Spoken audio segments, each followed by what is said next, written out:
আসসালামু আলাইকুম, সবাইকে স্বাগতম। আজ আজ 3 মে 2026, এখন রাত 10টা 15। আমরা আজকের ক্লাসে আলোচনা করব উৎসেচক কর্তন এই বিষয়টা নিয়ে। আমাদের এই আয়োজনটি হয়েছে ডেবিট ক্রেডিট পাঠশালা আয়োজনে, এবং আমাদের এই ভিডিওটি আপনারা দেখতে পাচ্ছেন আমাদের ইউটিউব চ্যানেল EduLab24-এ। অর্থাৎ আমরা যখন এই ভিডিওটা পোস্ট করব তখন আপনারা আমাদের ইউটিউব চ্যানেলে দেখতে পাবেন। তো সবাইকে স্বাগতম। পরবর্তী স্লাইড। আমরা যে উৎসেচক কর্তনগুলো পড়ব সেটা হচ্ছে আয়কর আইন 2023 অ্যামেন্ডেড 2025 এর আলোকে উৎসেচক কর্তন ও সংগ্রহ সংক্রান্ত বিধান। এটা ধারা হচ্ছে 86 থেকে 139। এটা আপনারা একটু লিখে নেবেন, ধারা 86 থেকে 139। উৎসেচক কর্তনের ধারাগুলো এই রেঞ্জের মধ্যে আপনারা পাবেন। এখানে আমার পরিচিতি দেখা যাচ্ছে, আয়কর আইনজীবী আমি মোহাম্মদ জাহিদুল ইসলাম, কর আইনজীবী, এবং এলএলবি, আইটিপি, সিএসসিসি এবং সি পার্টলি কোয়ালিফাইড অ্যাকাউন্টিং এ অনার্স এবং মাস্টার্স। এবং আমি বিভিন্ন প্রতিষ্ঠানে ফাইন্যান্সিয়াল কনসালটেন্সি এবং ট্যাক্স কনসালটেন্সি দিয়ে থাকি। আচ্ছা, আমরা এই কথাটা ইতিমধ্যেই আমরা জানি যে উৎসেচক কর্তন এটা হচ্ছে ধারা 86 থেকে 139। এবারে আমরা উৎসেচক কর্তনের যে ধারাগুলো আছে সেই ধারাগুলোতে চলে আসলাম। ধারা শুরু করবার আগে আমরা আপনাদের কাছ থেকে যদি কোনো প্রশ্ন থাকে সেটা আমরা একটু শুনে নিব, যে ধারা বিষয়ে আপনাদের কাছে কোনো প্রশ্ন আছে কিনা।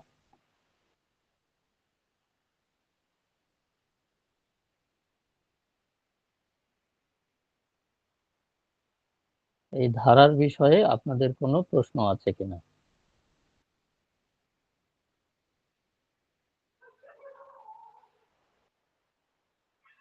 যদি আপনাদের কোনো প্রশ্ন থাকে আপনারা করবেন, আমি তাহলে শুরু করে দিচ্ছি। ধারা 86। ধারা 86 হচ্ছে চাকরি হতে আয় এর উপরে কর্তন। এই কর্তনের হার হবে গড় হার, অর্থাৎ ওই ব্যক্তির সারা বছরের যে ইনকাম, সেই ইনকামের আলোকে তার যে ট্যাক্সের রেট হবে, সেই রেটের আলোকে, অর্থাৎ তার যে ট্যাক্স ক্যালকুলেশন করে টোটাল যে কর দায়টা হবে সেইটাকে সারা বছর, অর্থাৎ আপনি তো 12 মাসে 12 বার তার ট্যাক্সটা কাটবেন, সেক্ষেত্রে 12 দিয়ে ভাগ করে ওই ব্যক্তির যে ট্যাক্সটা হবে সেটা আপনি কর্তন করবেন। একজন হ্যান্ড রেজ করেছেন, মিস্টার সবুজ, জি বলুন। গড় হারে কর্তন সেটা আমরা 1/3 তো বাদ দিয়েই ক্যালকুলেশন করব। এখানে আরো কোনো সলিউশন আছে নাকি? যদি কারো পিএফ থাকে বা সেগুলা কিভাবে বাদ দিব, বা গভর্নমেন্টের এরকম কোনো পলিসি আছে যে আপনার মিনিমাম বা ম্যাক্সিমাম যদি কাটে? ধরেন আমি একজন এমপ্লয়ি, আমি গত 3-4 বছর ধরে আমার প্রতিষ্ঠান আমার স্যালারির এগনিস্টে যে টাকা কাটতেছে সে টাকা আমার ট্যাক্স আসে না। এটা কোন ধরনের পলিসি আর কি? আর সেক্ষেত্রে আপনি আপনার অফিসের অ্যাকাউন্টস ডিপার্টমেন্টের সাথে কথা বলবেন, যে আপনারা যে আমার উৎসে কর্তন করতেছেন, আমার তো এত টাকা ট্যাক্স আসে না। যদি ব্যাপারটা এমন হয় যে আপনার মিনিমাম ট্যাক্সও আসে না, জিরো ট্যাক্স আসে, মানে আপনার স্যালারি রেঞ্জ যদি এমন না, হয় যে মিনিমাম ট্যাক্স আসে, কিন্তু আপনার ওনারা কাটে দেখা যাচ্ছে যে 5 থেকে 7 হাজার টাকা, কিন্তু আমার সেখানে মিনিমাম ট্যাক্স আসে। এখন সেই সেই ওনারা ক্ষেত্রে বুঝায় যে বৈশাখী ভাতা বা লিভের ক্ষেত্রে কি সেটা কাটার কোনো আলাদা কোনো রুলস আছে? মানে লিভ অ্যাসিস্ট্যান্ট যেটা পাই আমরা, ছুটির পরিপূরক। ছুটির উপরে আপনি যেই টাকাটা পান সেটাও আপনার ট্যাক্সেবল ইনকাম। জি, সেটা কি স্যালারির মধ্যে, না সেটার কোনো আলাদা কোনো রুলস আছে যে আপনি ওটার এই যেহেতু হারেই কাটতে হবে? আপনার ট্যাক্সটা কাটবে হচ্ছে আপনার আয়ের উপরে। এখন আপনার আয়টা এই ছুটি বিক্রি করা টাকা, আপনার বেতন, বাড়ি ভাড়া, চিকিৎসা সবকিছু মিলেই আপনার টোটাল আয়। এই টোটাল আয়ের উপরে আপনার গড় হারে যে ট্যাক্সটা আসবে সেটাই অফিস কাটবে। এখন তারপরেও যদি এমন হয় যে আপনার বছর শেষে যে ট্যাক্স আপনি দেন সেইখানে আপনার বেশি ট্যাক্স কাটা হয়ে যায় অফিস থেকে, সেই ক্ষেত্রে আপনি আপনার অফিসের অ্যাকাউন্টস ডিপার্টমেন্টের সাথে বিষয়টা নিয়ে কথা বলবেন যে আমার এরকম ট্যাক্স হয় না, আপনারা বেশি কাটতেছেন, আপনারা কাইন্ডলি আমার স্যালারি রেঞ্জ অনুযায়ী ট্যাক্স লায়াবিলিটি অনুযায়ী আপনারা এমন করে কাটেন যাতে আমার বেশি কাটা না হয়। ওনারা ছুটির টাকাটার বিষয়ে আমারে কি যেন বলছিল, যে ছুটির টাকাটার কোনো নির্দিষ্ট ওরকম কোনো নিয়ম আছে যে 15% বা এরকম কাটতে হবে? ছুটির টাকার উপরে আলাদা করে কোনো কথা নাই।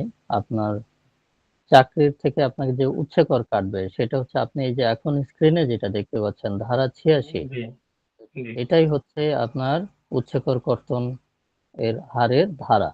আপনি অফিস থেকে স্যালারি হিসেবে যে টাকা পাবেন সেটার জন্য আপনার যদি উচ্চকর কাটতে হয় সেটা এই 86 ধারার আলোকেই কাটতে হবে, অন্য কোনো ধারায় না।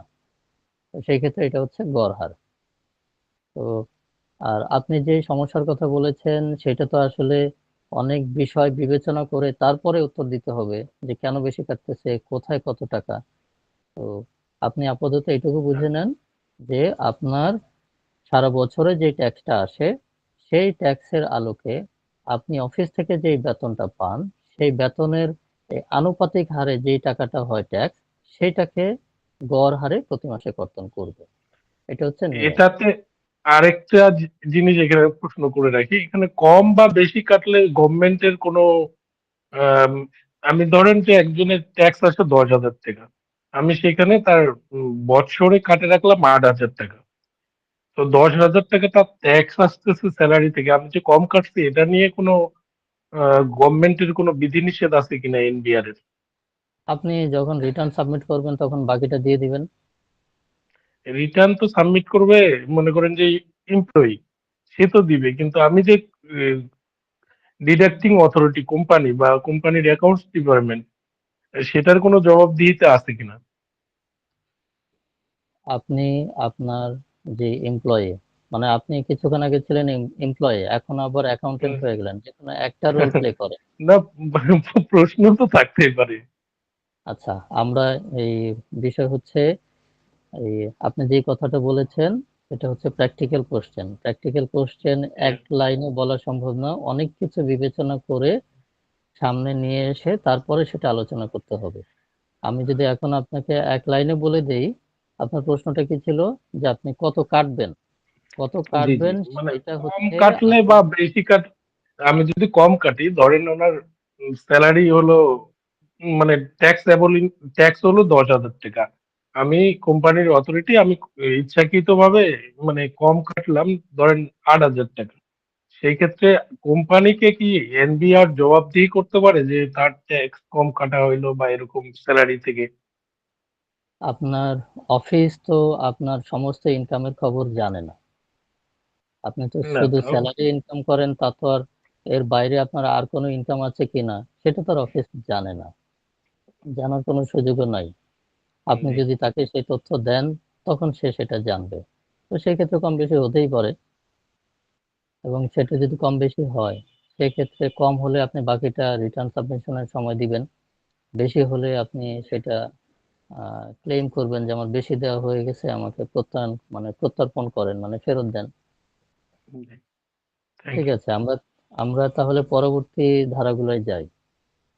আহ, মোটামুটি চাকরির আয় থেকে যে কর্তনের বিষয়, এই বিষয়টা আমরা আশা করি সবাই বুঝতে পেরেছি। পরবর্তী ধারা, ধারা 87, সংসদ সদস্যর সম্মানী গড় হার। এটাও ঠিক চাকরির আয়ের ক্ষেত্রে যেমন ভাবে হিসাব করবেন এই ক্ষেত্রেও একই রকম। ধারা 88, সেকশন 88, অংশগ্রহণ, কল্যাণ ও শ্রমিক তহবিল, এইখান থেকে 10%, অর্থাৎ শ্রমিক তহবিল থেকে যখন কোনো টাকা কাউকে দেওয়া হবে সেই দেওয়ার সময় 10% ট্যাক্স কেটে রাখতে হবে। এটা হচ্ছে ধারা 88। ধারা 89, ঠিকাদার সরবরাহকারীকে অর্থ প্রদান। এটা এখানে লেখা আছে অনধিক 10%, এটাও ঠিক আছে কিন্তু এটা সম্পূর্ণ এইটুকু না, এর ভেতরে আরো অনেকগুলি ধারা আছে। আমরা প্রথমে একবার পুরোটা শেষ করে পরবর্তীতে আমরা এটার বিস্তারিত দেখব। তো ধারা ৭৯, এটা হচ্ছে ঠিকাদার সরবরাহকারীদের অর্থ প্রদান। এটার উচ্চকর কর্তনের হার হচ্ছে ম্যাক্সিমাম 10%। সব ক্ষেত্রে 10% না, ম্যাক্সিমাম 10%। অনেকগুলো বিষয় আছে, সেই বিষয়ের উপরে আলাদা আলাদা বিষয়, আলাদা আলাদা রেট। ধারা ৯০, সেবার ক্ষেত্রে অর্থ পরিশোধ। এখানে হচ্ছে অনধিক 20%। এই ক্ষেত্রেও অনেকগুলি বিষয় আছে, সেই বিষয়ের উপরে আলাদা আলাদা রেট। আমরা এটাও বিস্তারিত দেখব। তাহলে আমরা দুটো বিষয় আমরা আইডেন্টিফাই করলাম, 89 এবং 90। 89 হচ্ছে গিয়ে সরবরাহ, আর 90 হচ্ছে সেবা। এই দুটো আমরা সামনে দেখব। 91, section 91, royalty, patent, copyright. Percentage হচ্ছে 10%। প্রচার মাধ্যমের বিজ্ঞাপন আয় 5%। 93, অভিনেতা প্রযোজককে অর্থ প্রদান। অর্থ হচ্ছে 10%। আপনি আপনি যদি অভিনেতা অভিনেত্রীদেরকে তাদের সম্মানী দেন, সেই সময় আপনাকে সম্মানী দেওয়ার সময় আপনাকে 10% টাকা কেটে রাখতে হবে। তারপরে 94 এর সাবসেকশন 1, কমিশন ডিসকাউন্ট 10%। পণ্য বিপণনের সাথে সম্পৃক্ত ব্যক্তি 1.5%। Travel agent 0.3%। অর্থাৎ 94, এটা হচ্ছে কমিশন। আপনি যখন কাউকে কমিশন দিবেন, সেই ক্ষেত্রে এই হারে আপনি তার উচ্চকর কর্তন করবেন। তারপরে হচ্ছে 96, এলসি কমিশন। মাঝখানে 95, এই যে ওখানে আছে ট্রাভেল এজেন্ট বিক্রয়। ট্রাভেল এজেন্টের টিকিট বিক্রয়ের ক্ষেত্রে 0.3%। আচ্ছা, তারপর 96, এলসি কমিশন 5%। 97 বলতে শুধু 97 না, এটা হচ্ছে সেকশন নম্বর। সেকশন 97, স্থানীয় এলসি। স্থানীয় এলসি কে ইংরেজিতে লোকাল এলসি বলে। এটা হচ্ছে ব্যাংক কেটে রাখবে 3%, এবং পরিবেশক বা পরিবেশককে অর্থায়নের ক্ষেত্রে 1.5% কেটে রাখবে। তারপরে 97 এর 3 থেকে 5 পর্যন্ত, অর্থাৎ সাবসেকশন 3 থেকে 5 পর্যন্ত, ফল, কম্পিউটার ও যন্ত্রাংশ ক্রয় 2%, তুলা ও সুতা ক্রয় 1%, কৃষি পণ্য ক্রয় 0.5%। আপনার পরীক্ষায়, অর্থাৎ আপনারা যারা আইটিপি পরীক্ষা দিবেন, তাদের পরীক্ষায় পরীক্ষায় আপনাদের কি আসবে সেটা একটু বলি। পরীক্ষায় আসবে হচ্ছে, এমন হতে পারে যে আপনাদেরকে বলতে পারে যে যে কোনো 5টি ন্যূনতম করের উচ্চকর কর্তনের হার ধারাসহ রেট বলতে বলতে পারে। তো আপনাদের তখন কাজ হবে কি, আপনি ধারা উল্লেখ করবেন, বিষয় উল্লেখ করবেন, এবং তারপরে আপনার উচ্চকরের রেটটা বলে দিবেন। আবার যদি মানে আপনাকে ওপেন করে না দিয়ে তারা আবার ফিক্স করে দিতে পারে যে আপনাকে 2টা বিষয় বলে দিল বা 5টা বিষয় বলে দিল, বলে দিয়ে এবার আপনাকে অ্যান্সার দিতে বললো যে আপনি এই বিষয়গুলোর ধারা এবং ট্যাক্স রেট, টিডিএস রেট আপনি লিখেন। এইভাবে বলে দিতে পারে। অথবা সেকশন উল্লেখ করে দিয়ে বলতে পারে যে এই বিষয়গুলোর উচ্চকর কর্তনের হার লিখুন। আচ্ছা, আমরা হ্যান্ড রেইজ নামিয়ে নিব।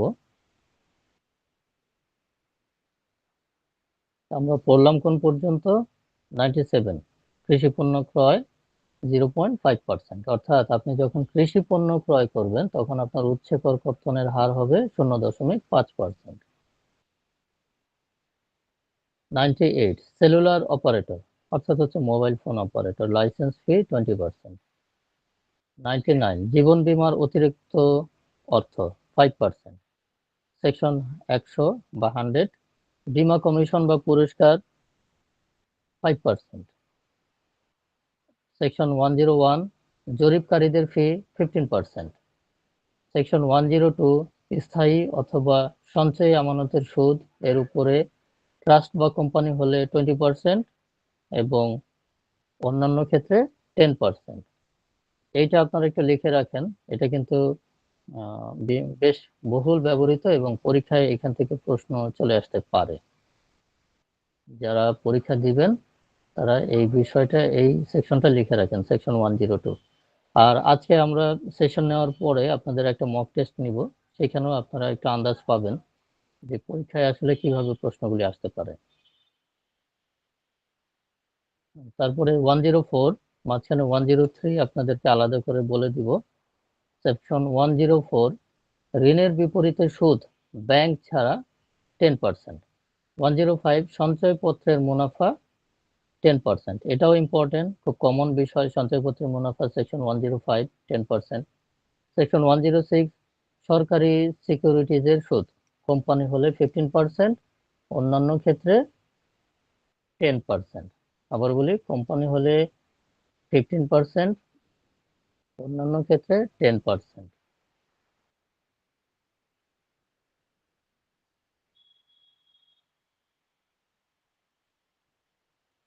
ঠিক আছে।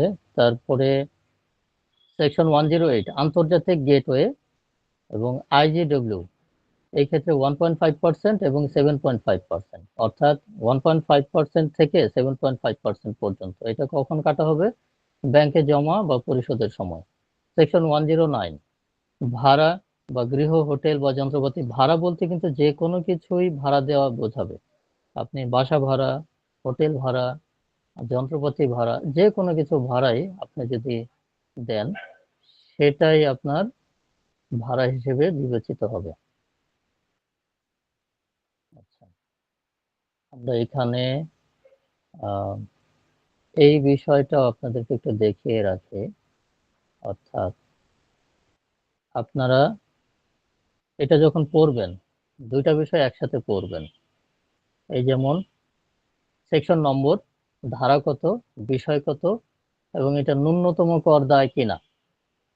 প্রত্যেকটা বিষয়ের সাথে এটা বিবেচনা করবেন যে এটা ন্যূনতম কর দায় কিনা। অনেকগুলি ধারা আছে যেগুলো ন্যূনতম কর দায়, এবং কিছু আছে ন্যূনতম কর দেয় না, আবার কিছু আছে চূড়ান্ত কর দেয়। তো উৎসে কর কর্তনের বিষয়ে আপনার তিন ধরনের রেট আছে। একটা হচ্ছে ন্যূনতম কর দায়, একটা হচ্ছে চূড়ান্ত কর দায়, আর বাকি আরেকটা ক্ষেত্র হচ্ছে যেখানে ন্যূনতম কর বলা নাই কিংবা চূড়ান্ত কর দায় বলা নাই। তো ন্যূনতম কর দায় অথবা চূড়ান্ত কর দায় যদি বলা থাকে, সেক্ষেত্রে কি হবে? চূড়ান্ত কর দায়ের ক্ষেত্রে ওই আয়ের উপরে আলাদা করে আর কোনো ট্যাক্স দিতে হবে না। ওই বিষয়টার জন্য ওই ট্যাক্সটাই ফাইনাল ট্যাক্স, ওইটুকু আলাদা থাকবে। বাকি অন্যান্য সকল ইনকামের উপরে আপনি স্বাভাবিক ট্যাক্সের স্ল্যাব অনুযায়ী ট্যাক্স ক্যালকুলেশন করে যেই ট্যাক্সটা আসবে, সেই ট্যাক্সের সাথে আপনি এই চূড়ান্ত কর দায়টা যোগ করে আপনার টোটাল ট্যাক্স লায়াবিলিটি মানে নির্ণয় করবেন। তো এই ক্ষেত্রে আপনাকে উৎস কর কর্তন যখন আপনি করবেন, ন্যূনতম কর দায়, তারপর চূড়ান্ত কর দায়, এবং এই দুইটা বিষয় ছাড়া বাকি যেগুলো আছে এই তিনটাকে আলাদা আলাদা করে পড়বেন। মানে খেয়াল করবেন যে এটা ন্যূনতম কর দায় কিনা, এটা চূড়ান্ত কর দায় কিনা। তো চূড়ান্ত কর দায় আছে খুবই সামান্য, 5টার মতো। আর ন্যূনতম কর দায় আছে বেশ কয়েকটা, যেমন এখানে চাকরি আয় 86, 87, এগুলো ন্যূনতম কর দায় না। অংশগ্রহণকারী তহবিল, এটা ন্যূনতম কর দায়, যে এখানে হ্যাঁ লেখা আছে। তারপরে ঠিকাদারি সরবরাহকারী 89, ন্যূনতম কর দায়। সেবার ক্ষেত্রে পরিশোধ, ন্যূনতম কর দায়। স্পর্শাতীত সম্পত্তির জন্য অর্থ পরিশোধ, এটাও ন্যূনতম কর দায়। তারপরে আমরা মাঝখানে বললাম কোনটা, যে 103, 103 আমরা আহ, এটা বাদ রাখছি কারণ 103 নাই। যেখানে দেখেন 103, এটাকে এখানে আমাদের যে নতুন আয়কর পরিপত্র, এখানে আরেকটা বিষয় বলে রাখি, আমি এখানে আপনাদেরকে প্রেজেন্ট করতেছি স্লাইডের মাধ্যমে। তো এইখানে তো আপনার সংক্ষিপ্ত ভাবে লেখা আছে, এইভাবে দেখলে আপনাকে বিষয়গুলো মুখস্থ করতে হবে, কিন্তু আপনি এটা পড়বেন হচ্ছে পরিপত্র থেকে। পরিপত্রও মোটামুটি সংক্ষিপ্ত আছে, কিন্তু আরো বিস্তারিত পড়তে হলে আপনি অবশ্যই আপনার যে আয়কর আইন 2023 সংশোধনী 2025 আছে, সেইটা থেকে আপনি পড়বেন। তাহলে টোটাল ঘটনাটা আপনি পড়তে পারবেন এবং ব্যাপারটা আপনার কাছে একটা গল্পের মতো মনে হবে। তা নয়তো এই বিষয়গুলো আপনার সহজে মুখস্থ হবে না। যখন বিষয়টা গল্পের মতো হয়ে যাবে তখন বিষয়টা আপনার মনে থাকবে। আচ্ছা, আমরা পড়েছিলাম কোন পর্যন্ত? ভাড়া পর্যন্ত 109। তারপরে সেকশন 10 1110 অর্থাৎ 110 কনভেনশন হল রেস্টুরেন্ট, এই ক্ষেত্রে 10%। সেকশন 111 স্থাবর সম্পত্তি অধিগ্রহণের ক্ষতিপূরণ, সেই ক্ষেত্রে সিটি কর্পোরেশন এলাকায় 6%, সিটি কর্পোরেশনের বাইরে 3%। সিটি কর্পোরেশন এলাকায় 6%, সিটি কর্পোরেশনের বাইরে 3%। এখন এই যে সম্পত্তি অধিগ্রহণ, এটা হচ্ছে সরকার যখন সরকারি কাজে ব্রিজ, কালভার্ট, রাস্তা এইগুলি তৈরি করবার জন্য সরকার জমি অধিগ্রহণ করে, তো সেই জন্য সরকার যে ক্ষতিপূরণটা দেয় সেটা, এটার উপরে 6 অথবা 3% কেটে রাখবেন। 112 ও 114 নগদ রপ্তানি ভর্তুকি 10% এবং বিদ্যুৎ ক্রয়ের উপরে ক্রয়ের অর্থের উপরে 4%। তারপরে আমরা এটা 114টা এখানে দেখে 111 পড়লাম, নগদ ভর্তুকি 112 10%, বিদ্যুৎ ক্রয়ের বিপরীতে 114 4%। রিয়েল এস্টেট উন্নয়নকারী ডেভেলপারের নিকট হইতে 115 সেকশন 115 15%। অর্থাৎ জমির মালিকদের কাছ থেকে রিয়েল এস্টেট কোম্পানি যখন জমিটা নেয় এবং সেখানে যখন অ্যাপার্টমেন্ট তৈরি করে, তো জমির মালিককে তো একটা টাকা দেওয়া হয় রিয়েল এস্টেট কোম্পানি, সেই টাকার পেমেন্টের উপরে সেই টাকার পেমেন্টের উপরে 15% উচ্চ কর কর্তন করবে। বিদেশি ক্রেতার এজেন্টকে প্রদত্ত সেকশন 116 রেট হচ্ছে 7.5%। লভ্যাংশের উপরে 10% অথবা 15%। 117 আমরা এখানে দেখি, টিআইএন থাকলে 10%, টিআইএন না থাকলে 15%। তারপর লটারি, গেম জয়ের অর্থের উপরে 20%।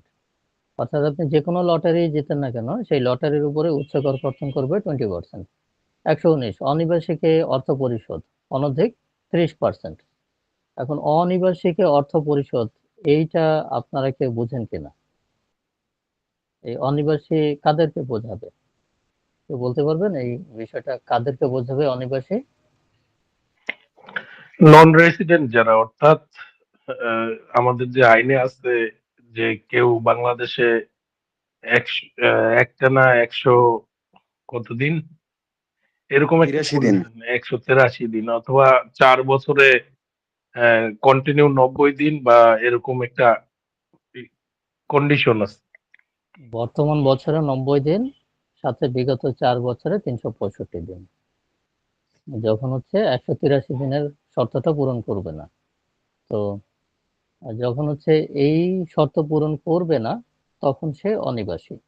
তো সেই অনিবাসীর জন্য যদি অনিবাসীকে কোনো অর্থ পরিশোধ করা হয়, সেই ক্ষেত্রে তার ক্ষেত্রে অর্থ পরিশোধের জন্য অনধিক হার হবে 30%। আমরা 119টা এখানে দেখে, এই যে এটার বিধিমালা 5, আমরা এটাও আমরা বিস্তারিত দেখব। 119 বিধিমালা 5, আমরা বিধি 3, বিধি 4 এবং বিধি 5 তিনটাই আমরা দেখব। বিধি 3 হচ্ছে আপনার ওই সরবরাহের জন্য, বিধি 4 হচ্ছে সেবার জন্য, এবং বিধি 5 হচ্ছে এই যে অনিবাসীদের আয়ের উপরে উচ্চকর কর্তনের জন্য। আচ্ছা, তারপরে সেকশন 120 বা 120 পণ্য আমদানির মূল্যের উপরে অনধিক 20%। এখানেও আপনার বিধি হচ্ছে 8 নম্বর বিধির উপরে অনুযায়ী এই পরিশোধ করতে হবে। আপনারা এইগুলো একটু খাতায় নোট করে নেবেন, কারণ এই কি পয়েন্টগুলো যদি আপনার হাতের সামনে থাকে, যেমন এই বিষয়ের রেটটা আমি কোথায় পাবো। আমরা আজকে যে সেশনটা করতেছি, এটা কোনোভাবেই সম্ভব না যে আজকে আপনি এই ঘন্টাখানেক বা আরো কিছু বেশি সময়ের এই সেশনে আপনি এই রেটগুলো দেখলেন, আপনার মনে হয়ে গেল। এটা আসলে বাস্তবে কখনোই সম্ভব না। আপনি বিষয়গুলোকে ভালো করে আইডেন্টিফাই করে নেন যে আমার এই বিষয়টা কোথায় আছে, আর এই সেশনের মধ্যে যদি আপনার কিছু রেট মাথায় থেকে যায় তাহলে সেটা আপনার প্লাস পয়েন্ট। কিন্তু খাতায় লিখে নেবেন হচ্ছে আমি বিষয়গুলো পড়বো কোত্থেকে, কোথায় এটার অরিজিনাল সোর্সটা আছে এবং সঠিকভাবে আছে। তো এখানে আমরা দেখলাম হচ্ছে সেকশন 120 পণ্য আমদানি মূল্য অনধিক 20%, এটা হচ্ছে বিধি 8। তারপরে সেকশন 121 জনশক্তি রপ্তানি এজেন্সির ফি 10% প্লাস 50,000, তার মানে দুইটাই 10%ও দিতে হবে প্লাস 50,000ও দিতে হবে। এটা বিস্তারিত। তারপরে ক্লিয়ারিং ও ফরওয়ার্ডিং এজেন্ট, এখানে অবশ্য সম্পূর্ণটা নাই, এখানে তো সংক্ষেপে বলা আছে পরিপত্রে। আপনার এটা মূল আইনে গেলে তখন আপনি এই বিস্তারিতটা পাবেন। আচ্ছা, তারপরে সেকশন 122 ক্লিয়ারিং ও ফরওয়ার্ডিং এজেন্ট 10%। সেকশন 123 রপ্তানি আয়ের উপর ব্যাংক কর্তৃক 1%, এটা লিখে রাখেন, এটা এক্সেপশনাল কেস। এবং সেকশন 123 এটা ন্যূনতম কর, অর্থাৎ আপনি যখন এক্সপোর্ট করবেন এক্সপোর্টের উপরে উচ্চকর কর্তনের হার হচ্ছে 1%, আর সেকশন রেফারেন্স হচ্ছে 123। তারপরে সেকশন 124 বিদেশ থেকে প্রেরিত অর্থ বা ফি চার্জ 7.5%, আর ফ্রেইটের ক্ষেত্রে 1.5%। ফ্রেইট বিষয়টা তো আপনারা বুঝছেন, ওই যে যাদের মাধ্যমে আমরা পণ্যটা আমদানি করে থাকি, যারা ওই যে clearing forwarding freight charge apply করে, মানে এই সুবিধাটা যারা দেয় তাদের চার্জের উপরে 1.5%, আর বিদেশ থেকে প্রেরিত অর্থের উপরে 7.5%। সেকশন 125 বিদেশ সম্পত্তি হস্তান্তর বা নিবন্ধনকালে, অর্থাৎ আপনার জমি বিক্রয় বা কোনো কিছু বিক্রয়ের কালে যখন আপনি নিবন্ধন করবেন সেই সময় আপনার 12 লক্ষ টাকা বা দলিল মূল্যের 10%, 12 লক্ষ টাকা বা দলিল মূল্যের 10%। সেকশন 126 ডেভেলপার কর্তৃক কর আবাসিক হলে 1600 টাকা প্রতি বর্গ কিলোমিটার, অনাবাসিক হলে 6500 টাকা প্রতি বর্গ কিলোমিটার। আমরা এটা বিস্তারিত দেখে 126, এটা হচ্ছে বিধি 7, আমরা এখানে বিধি 7 দেখব। আমরা বিধি 3 থেকে 8 পর্যন্ত সবগুলোই দেখব, সবগুলো আমাদের বিস্তারিত না দেখলে আপনাদের এই বিষয়টা সম্পূর্ণ হবে না। বিধি 7 হচ্ছে 126। তারপরে হচ্ছে সেকশন 127 সরকারি স্টাম্প ক্রয় বিক্রয় ফি 10%। 128 স্থাবর সম্পত্তির ইজারা 10 বছর 4% ইজারা মূল্যের উপরে। 129 সিগারেট উৎপাদনকারী বা ব্যান্ড রোল 10%। 130 ইট প্রস্তুতকারকের অগ্রিম কর 80,000 টাকা থেকে 2,20,000 টাকা। ইট প্রস্তুতকারক হচ্ছে ওই যে আপনার ইট ভাটা যারা পরিচালনা করে তাদের জন্য হচ্ছে সেকশন 130। ট্রেড লাইসেন্স নবায়ন ফি, এটা খুব মোস্ট কমন বিষয়, আপনারা এটা লিখে রাখেন। এটা হয়তো প্র্যাকটিক্যালি আপনাদেরকে অনেকে জিজ্ঞাসাও করে ফেলতে পারে যে ভাই আমি যে ট্রেড লাইসেন্স নবায়ন করার সময় যে উচ্চ করটা দেই সেটা আমার কত ধারার আলোকে বা কত টাকা দিতে হবে। আপনারা এটা একটু মনে রাখেন বা লিখে রাখেন। সেকশন 131 ট্রেড লাইসেন্স নবায়নের ক্ষেত্রে 500 টাকা থেকে 3,000 টাকা এলাকা ভেদে। সিটি কর্পোরেশন এলাকায় 3,000 টাকা, অন্যান্য জায়গায় ধীরে ধীরে কমতে থাকে। সর্বনিম্নটা হচ্ছে 500 টাকা। তারপর সেকশন 123, আমরা এটা এখান থেকে দেখি। সেকশন 123 প্রকাশ্য নিলামের বিক্রি, এই ক্ষেত্রে আচ্ছা আমরা মাঝখানে বোধহয় একটা বাদ দিলাম। সেকশন 131 এটা ট্রেড লাইসেন্স দেখলাম। তারপরে হচ্ছে কোন নিবাসের জাহাজ ব্যবসা সেকশন 132 3% বা 5%, এটাও কিন্তু ন্যূনতম কর নিবাসের জাহাজ ব্যবসা। অর্থাৎ আপনারা যখন সংজ্ঞাগুলো পড়বেন সেকশন 2 তে, সেখানে আপনারা নিবাসের সংজ্ঞাটা খুব ভালো করে পড়বেন। দুঃখিত, নিবাসের সংজ্ঞাটা খুব ভালো করে পড়বেন। নিবাসের সংজ্ঞা যদি আপনারা খুব ভালো করে না বুঝেন তাহলে কিন্তু অনেক জায়গাতেই আপনাদের জড়তা থেকে যাবে। আচ্ছা, তারপরে প্রকাশ্য নিলামের বিক্রি সেকশন 133, এই ক্ষেত্রে 10% বা 1%। শেয়ার হস্তান্তর সেকশন 134 15%। স্পন্সর ডিরেক্টর ও প্লেসমেন্ট শেয়ার সিকিউরিটিজ হস্তান্তর সেকশন 135 15%। এখন এখানে একটা প্রশ্ন হলো, এই যে এখানে লেখা আছে স্পন্সর, ডিরেক্টর বা প্লেসমেন্ট শেয়ার সিকিউরিটিজ হস্তান্তর। আমরা তো এই পার্সেন্টেজটা অ্যাপ্লাই করতে পারবো তখনই যখন এই ব্যক্তিদেরকে আমরা চিনতে পারবো। তো আপনারা কি এই ব্যক্তিদেরকে চেনেন, বা কাদেরকে স্পন্সর বলা হয়, ডিরেক্টর বলা হয় বা প্লেসমেন্ট শেয়ার বলা হয়? আপনারা কি এদেরকে আলাদা করে বুঝতে পারেন কারা এরা?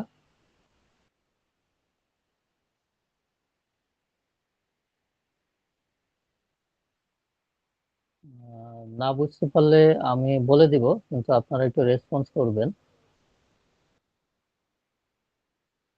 কেউ কি কোশ্চেন করেছেন আমাদেরকে? মিস্টার সবুজ, আপনি লিখেছিলেন নো। কোন বিষয়ের উপরে নো লিখেছিলেন এখন অবশ্য বোঝা যাচ্ছে না। এটা অনেক আগে। আচ্ছা, ঠিক আছে। এটা ক্লিয়ার করতে পারেন, sponsor, director and placement share. আচ্ছা, আমি তাহলে বলে দেই বিষয়টা। স্পন্সর হচ্ছে, আমরা সাধারণত যেই শব্দটা শুনি যে বিভিন্ন খেলাধুলাতে বা বিভিন্ন অনুষ্ঠানে কোনো প্রতিষ্ঠানে স্পন্সর করেছে, এই স্পন্সর সেই স্পন্সর না। এই স্পন্সর হচ্ছে আপনার যখন একটা কোম্পানি গঠিত হয়, কোম্পানি গঠিত হওয়ার সময় যেই ব্যক্তিরা একেবারে শুরুতে কোম্পানি গঠনের সময় থাকে তাদেরকে বলা হয় স্পন্সর। অর্থাৎ আপনি কোম্পানির মেমোরেন্ডামে যাদের নাম থাকে তারা হচ্ছে স্পন্সর। বিষয়টা ক্লিয়ার না হলে আবার বলি, কোম্পানি গঠিত হবার সময় যাদের নাম থাকে তারাই হচ্ছে স্পন্সর। বুঝলেন কিনা? হুম, ক্লিয়ার। আচ্ছা, মানে একেবারে শুরুর কালে যারা থাকে তারা হচ্ছে স্পন্সর। আর ডিরেক্টর তো এটা সহজ বিষয়, আপনারা বুঝতেই পারতেছেন যে একটা কোম্পানির ডিরেক্টর যারা। আর প্লেসমেন্ট শেয়ার হচ্ছে আপনি, এটা হচ্ছে একটা কোম্পানি যখন পাবলিক মার্কেটে আসে, একটা কোম্পানি যখন পাবলিক মার্কেটে আসে তখন কোম্পানি, তো আপনারা অনেকে হয়তো শেয়ার বিজনেসের সাথে যুক্ত আছেন। তো শেয়ার মার্কেটে শেয়ার আসার আগে কোম্পানি কি করে, আপনার এটা নিয়ম অনুযায়ী সর্বোচ্চ 35% পর্যন্ত প্লেসমেন্ট শেয়ার দিতে পারে। তো আচ্ছা, 35%টা বোধ হয় একটু পরবর্তীতে ইসে আছে এটা। এটা আপনার 35% হচ্ছে আন্ডার রাইটিং এর বিষয়। অর্থাৎ আন্ডার রাইটিং আবার অন্য আরেকটা বিষয়, প্রসঙ্গক্রমে যেহেতু আসলে আমি বলেই ফেলি। এটা হচ্ছে কোম্পানি যখন মার্কেটে পাবলিকের কাছে, অর্থাৎ বিনিয়োগকারীদের কাছে শেয়ার অফার করে, যেই পরিমাণ শেয়ার পাবলিকের কাছে অফার করতেছে তার 35% শেয়ারকে আন্ডার রাইটারের কাছে নিশ্চয়তা নিতে হয় যে যদি সে মানে পর্যাপ্ত পরিমাণে শেয়ার বিক্রি না হয় তাহলে আন্ডার রাইটার ওই 35% শেয়ার কিনে নেবে। এটা আলাদা। আর প্লেসমেন্ট হচ্ছে মার্কেটে আসার আগেই কোম্পানি কি করে, কিছু ব্যক্তিদের কাছে সরাসরি অফার করে যে আমি শেয়ার বিক্রি করব, আপনারা প্রাইস দেন, কত দামে কিনতে চান। বিভিন্ন এলিজিবল ইনভেস্টর যারা আছে, এখানে আরেকটা শব্দ আছে, আপনাদের অত ডেপথে যাওয়ার প্রয়োজন নাই, শুধু একটু শুনে রাখেন বোঝার খাতিরে। এলিজিবল ইনভেস্টররা মিলে কি করে, প্রাইস অফার করে, কোট করে, তারপর স্টক এক্সচেঞ্জ মানে Bangladesh security and exchange commission, মানে বিসেক, এইটার একটা ফাইনাল প্রাইস সেট করে দেয়। সেই প্রাইসে হচ্ছে তখন ওই যে প্লেসমেন্ট শেয়ারের জন্য যারা কিনতে আবেদন দিয়েছিল তাদেরকে শেয়ারগুলি বিক্রি করা হয়। আর তাদেরকে তাদের প্রাইসে বিক্রি করা হয়, কিন্তু এই আপনার প্রাইসটা আপনার ওইভাবে সেট করা হয়, অর্থাৎ সবার সম্মিলিত আলোকে তখন ওই একটা গড় করে আপনার সিকিউরিটি এক্সচেঞ্জ কমিশন একটা প্রাইস সেট করে। আমাদের প্রাইস সেট করাটা এখানে মূল বিষয় না। মূল বিষয় হচ্ছে প্লেসমেন্ট শেয়ার কারা। ওই যে কোম্পানি সরাসরি এলিজিবল ইনভেস্টরদেরকে যে অফার করলো, ওই অফার করার মাধ্যমে যারা ওই শেয়ার ক্রয় করলো, ওই ক্রয় করা শেয়ারগুলো হচ্ছে প্লেসমেন্ট শেয়ার। তো এটা হচ্ছে সেকশন 135। 15% উচ্চকর কর্তন করা হবে, বা স্পন্সর ডিরেক্টর বা স্পন্সর বা ডিরেক্টরের ক্ষেত্রে শেয়ার হস্তান্তরের ক্ষেত্রে। তারপর সেকশন 136, এটা হচ্ছে স্টক এক্সচেঞ্জের শেয়ার হোল্ডারদের শেয়ার হস্তান্তর 15%। স্টক এক্সচেঞ্জের সদস্যদের ক্ষেত্রে 137 0.03%। তারপর শেষ। এখন এখানে 137 পর্যন্ত আছে, কিন্তু আমরা শুরুতে বলেছি 139। এখন পরিপত্রে এই দুইটা বলছে, বাকিগুলো আমরা আমাদের এখান থেকে বলি, অথবা আমরা মূল আইন থেকে বলবো। এখানে দেখেন 138 এবং 139। 138 হচ্ছে মোটরযান নিবন্ধন, অর্থাৎ আপনাদের জানেন যাদের হচ্ছে যানবাহন আছে, 4 চাকার গাড়ি অথবা বাস, ট্রাক, এমন যে সমস্ত যানবাহন আছে সেইগুলোর উপরে, মোটরযানের উপরে হচ্ছে সেকশন 138। এবং 139 হচ্ছে নৌযান, অর্থাৎ বাংলাদেশের ভেতরে যাদের হচ্ছে নদীপথে যাদের নৌযান পরিচালনা করেন তাদের জন্য হচ্ছে সেকশন 139। ঠিক আছে? তো আমরা বিস্তারিত কিছু বিষয় আমরা যাব, এবং 138 139 সেটাও আমরা দেখব। বিস্তারিত যে সেকশন গুলো আছে ওইগুলোতে যাওয়ার আগে এখন পর্যন্ত আপনাদের কোনো কোশ্চেন আছে কিনা? এই বিষয়টা কিন্তু আপনাদের আইটিপির পরীক্ষার জন্য খুবই গুরুত্বপূর্ণ। এই অংশটা আপনাদের ক্লিয়ার না হলে আপনারা এই টপিকের উপরে পরীক্ষায় প্রশ্ন আসবেই আসবে, অবশ্যই আসবে। স্যার, একটা প্রশ্ন ছিল, ওই যে ধারা 133-এ যেটা বলছিলেন প্রকাশ্য নিলামের বিক্রি হইতে কর সংগ্রহের, যেটা 10% এবং 1%, এটা কি ন্যূনতম কর হবে? ধারা 133, জি। হ্যাঁ, এটা ন্যূনতম কর, প্রকাশ্যে নিলামে বিক্রি ন্যূনতম কর। ন্যূনতম কর বলতে মানে কিন্তু এটা না যে আপনি এইটুকুই ট্যাক্স দিবেন আর দিতে হবে না, ব্যাপারটা কিন্তু এটা না। ব্যাপার হচ্ছে আপনার বেশি যদি ট্যাক্স দিতে হয়, আপনি বেশি ট্যাক্স আপনাকে দিতে হবে, কিন্তু আপনার যদি টোটাল ট্যাক্স কম হয় তাহলে আপনি এইটার নিচে ট্যাক্স দিতে পারবেন না। ব্যাপার হচ্ছে ওইটা, এই জন্য এটাকে বলা হচ্ছে ন্যূনতম কর। ফর এক্সাম্পল ধরেন আপনার সারা বছরের সব আয়ের উপরে ক্যালকুলেশন করে আপনার ট্যাক্স আসলো ফর এক্সাম্পল 20,000 টাকা। এখন আপনি ন্যূনতম কর দিয়ে আসছেন 25,000 টাকা, তাহলে এখন আপনি কি করবেন? উত্তর হলো আপনাকে 25,000 টাকাই ট্যাক্স দিতে হবে। আপনি ওই ন্যূনতম কর এইটা নিচে আপনি ট্যাক্স দিতে পারবেন না। কিন্তু যদি এমন হয় আপনি ন্যূনতম কর দিয়ে আসছেন 25,000 টাকা, কিন্তু আপনার ট্যাক্স ক্যালকুলেশন করে আপনার টোটাল ট্যাক্স আসছে 30,000 টাকা, তাহলে আপনাকে ওই 30,000 টাকাই দিতে হবে। বিষয়টা হচ্ছে এইরকম। আচ্ছা,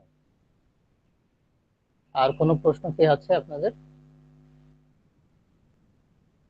আমরা এখন আসলে সংখ্যায়ও খুব কম আছে, সর্বমোট 13 জন।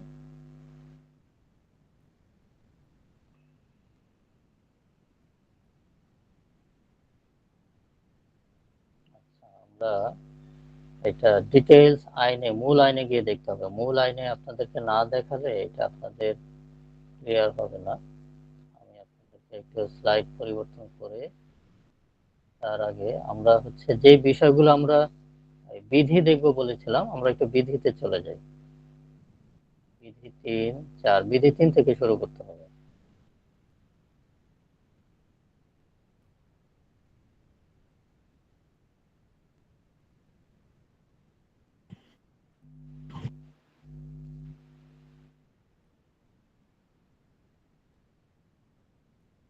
আচ্ছা, আপনারা যারা পরীক্ষা দিচ্ছেন বা দিবেন তাদের উদ্দেশ্যে বলি, আমরা আজকের আমাদের এই সেশনটা তো হচ্ছে গিয়ে ওপেন সেশন, বোনাস সেশন। এই ক্ষেত্রে আমাদের কোনো রেজিস্ট্রেশন ফি বা এরকম কোনো ব্যাপার নাই।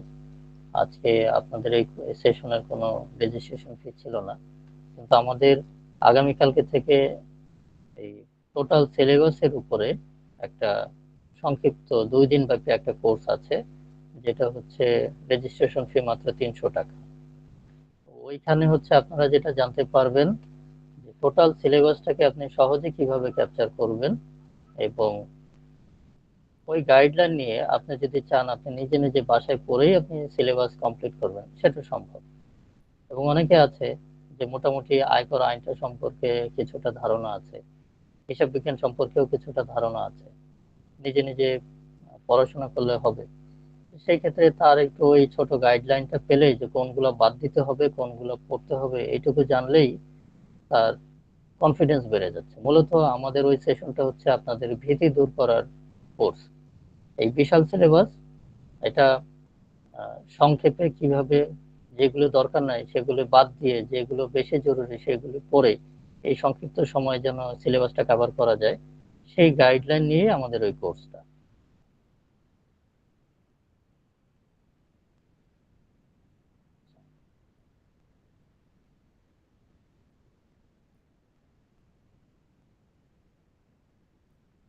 ঠিক আছে, তো এটা রেজিস্ট্রেশন আপনারা, আপনাদের তো টিডিএস এর যে গ্রুপ আছে আপনারা নিশ্চয়ই সেই গ্রুপে যুক্ত আছেন। ওই গ্রুপে আপনাদের লিংক দেওয়া থাকবে, আপনারা যারা প্রয়োজন মনে করবেন সেই গ্রুপে ওই লিংকে প্রবেশ করে আপনারা রেজিস্ট্রেশন করতে পারবেন। আমরা এইবারে শুরু করব হচ্ছে বিধি 3। বিধি 3 হচ্ছে, এটাই হচ্ছে সেকশন 89 এর মূল স্কোপ।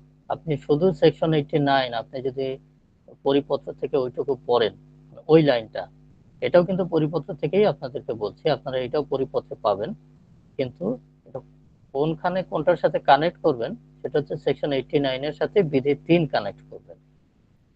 এখানে দেখেন, এস এম বিলেট উৎপাদনে নিয়োজিত শিল্প প্রতিষ্ঠানের ক্ষেত্রে 5%, 0.5%, অর্থাৎ 100 টাকায় 50 পয়সা। তারপরে 2 নম্বর, পেট্রোলিয়াম তেল লুব্রিকেন্ট বিপণনে নিযুক্ত তেল বিপণনকারী কোম্পানি প্রত্যেক তেল সরবরাহের ক্ষেত্রে 0.6%। 3 নম্বর হচ্ছে পেট্রোলিয়াম তেল বিপণন কোম্পানির ডিলার বা এজেন্ট কর্তৃক তেল সরবরাহের ক্ষেত্রে 1%। তারপর ধানের কুড়া, চাল, গম, আলু, গবাদি পশু, মাছ, মাংস, পেঁয়াজ এগুলোর উপরে 0.5%। তুলা, সুতা সরবরাহের ক্ষেত্রে 1%। সব ধরনের ফল সরবরাহের ক্ষেত্রে 2%। শতভাগ রপ্তানিমুখী গার্মেন্টস শিল্প কর্তৃক প্রদত্ত সাবকন্ট্রাক্ট এর ক্ষেত্রে 1%। এস এম বিলেট ব্যতীত সিমেন্ট, লৌহ বা লৌহ পণ্য, ফেরো অ্যালয় এই জাতীয় বিষয়ের ক্ষেত্রে 2%। তেল শোধনাগার নিযুক্ত কোম্পানি এই বিষয়ের ক্ষেত্রে 1.5%। আমরা এই বিধি 3টা পরে আপনার প্রশ্নটা নিব, আর অল্প একটু আছে। গ্যাস বিতরণে নিযুক্ত কোম্পানির ক্ষেত্রে 0.6%। স্থানীয় পর্যায়ে নিজস্ব ভার্টিক্যাল কন্টিনিউয়াস ভালকানাইজেশন লাইন রইয়াছে এইরূপ কোনো কোম্পানি কর্তৃক তৈয়ারকৃত 33 কেভি হইতে 500 কেভি পর্যন্ত এক্সট্রা হাই ভোল্টেজ পাওয়ার কেবল সরবরাহের ক্ষেত্রে 3%।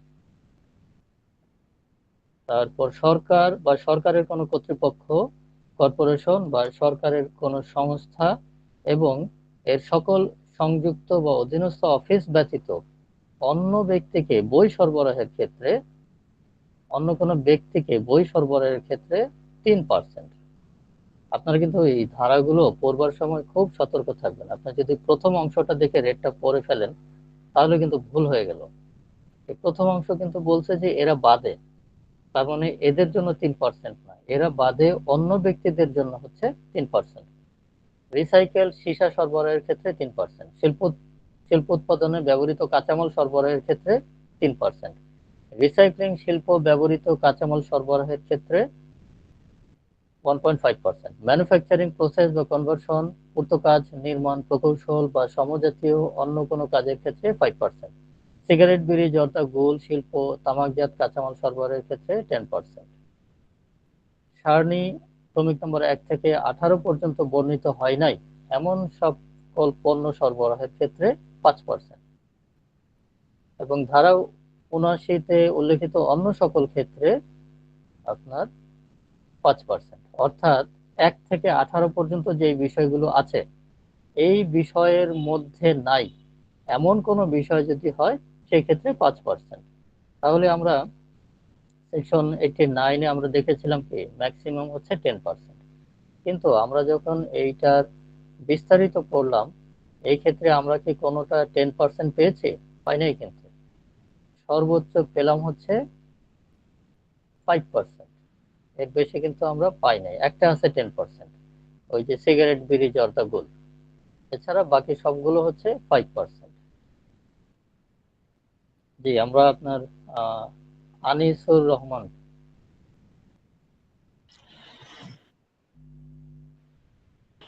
আসসালামু আলাইকুম। জি, স্যার, আপনাদের যে আগামীকালকে যে পেইড কোর্সটা করবেন এটার একটু ডিটেলস যদি কাইন্ডলি একটু বলতেন। আমি একটু লাস্টে জয়েন করছি তো এই জন্য একটু কাইন্ডলি জানতে চাচ্ছি। আর লিঙ্কটা আমাদের এই চ্যাট গ্রুপে কি শেয়ার করা যাবে? আমি আপনাদের ওই গ্রুপে অ্যাড নাই। আচ্ছা, মানে হচ্ছে আপনি আমাদের ওই সিডিএস এর যে হোয়াটসঅ্যাপ গ্রুপ আছে সেখানে যুক্ত নাই? জি স্যার, ওখানে নাই। আচ্ছা, ঠিক আছে। আপনি কাইন্ডলি আমাদের এই কোর্সে যুক্ত হয়েছেন সেটা আমাদের ফেসবুক পেজ থেকে নাকি হোয়াটসঅ্যাপ থেকে? ফেসবুক পেজ থেকে স্যার। আমার ওই মেইলে আপনার লিঙ্কটা আসছিল তো তো ওটা আমি join করলাম। আচ্ছা, ঠিক আছে। তাহলে সবচেয়ে বেটার হবে আপনি জি, আমাদের এই ফেসবুক যে ইমেলটা আছে, ইমেলে আপনি আমাদেরকে একটু রিপ্লাই দিন। আমি আপনার জি স্যার। ইমেইলেই আপনার লিঙ্কটা ফরওয়ার্ড করে দিব, তাহলে বেশি আচ্ছা, ভালো ঠিক হবে। আছে। Thank you sir. আর স্যার একটু কাইন্ডলি কি সিলেবাসটা একটু রিভিউ করা যাবে? মানে বিষয় হচ্ছে আপনার এই আয়কর, এই কর আইনজীবী নিবন্ধন পরীক্ষার জন্য আপনাদের যে সিলেবাসটা, জি সেই স্যার। সিলেবাসের কোন বিষয়গুলো আপনার পড়া দরকার নাই, যেটা না পড়লেও হবে, অথবা কোনটাকে আপনি বাইপাস করে যাবেন যে এটাকে পড়বো কিন্তু অল্প একটু পড়বো। আর মূল আইনের গুরুত্বপূর্ণ সেকশন যেগুলো হচ্ছে ইম্পর্টেন্ট সেকশন, যেগুলোকে আপনি অবশ্যই বিশেষ গুরুত্ব দিয়ে পড়বেন, এগুলি আপনাকে বলা হবে। আচ্ছা, ঠিক আছে স্যার। Thank you. স্যার, আপনাদের কি ক্লাস কি টানা ২ দিনেই হয়ে যাবে না কিবারে কিবারে হবে একটু? আম, এটা হচ্ছে তো গাইডলাইন ভিত্তিক কোর্স, মানে আপনার টোটাল সিলেবাসটাকে হালকা করে দেওয়া। মূল উদ্দেশ্যটা হচ্ছে আপনার এই সিলেবাসটা দেখতে অনেক বিশাল, আসলেও বিশাল। আপনি এই বিষয় সম্পর্কে যদি ডেপথ নলেজ অর্জন করতে চান, তাহলে এটার জন্য বেশ কয়েক বছরের নিরবিচ্ছিন্ন স্টাডি প্রয়োজন। কিন্তু আপনার পরীক্ষার আগে তো এত লম্বা সময় নাই। তো সেই ক্ষেত্রে আপনি এত বিশাল সিলেবাস পড়তে গেলে আপনাকে অবশ্যই অনেক কিছু বাদ দিতে হবে। তো জি স্যার। সেই জন্যই আপনাদেরকে এটাকে একটু সহজ করে দেওয়ার চেষ্টা করা আর কি। ক্লাস স্যার কবে থেকে শুরু হবে? এটা হচ্ছে আপনার আগামীকালকেই শুরু হবে।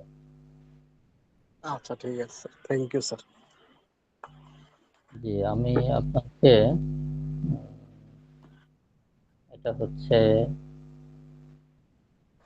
কি স্যার, নাম আমার একটা বলবো? কোয়েশ্চেন ছিল। জি, বলেন। ফয়সাল আলম পবন। জি, বলেন। হ্যাঁ, স্যার ওই যেটা বলছিলাম সেটা হচ্ছে স্যার আপনি পরিপত্রের কথা বললেন, তারপর নির্দেশিকার কথা বললেন এবং যেকোনো পছন্দমতো একটা গাইডের কথা বললেন।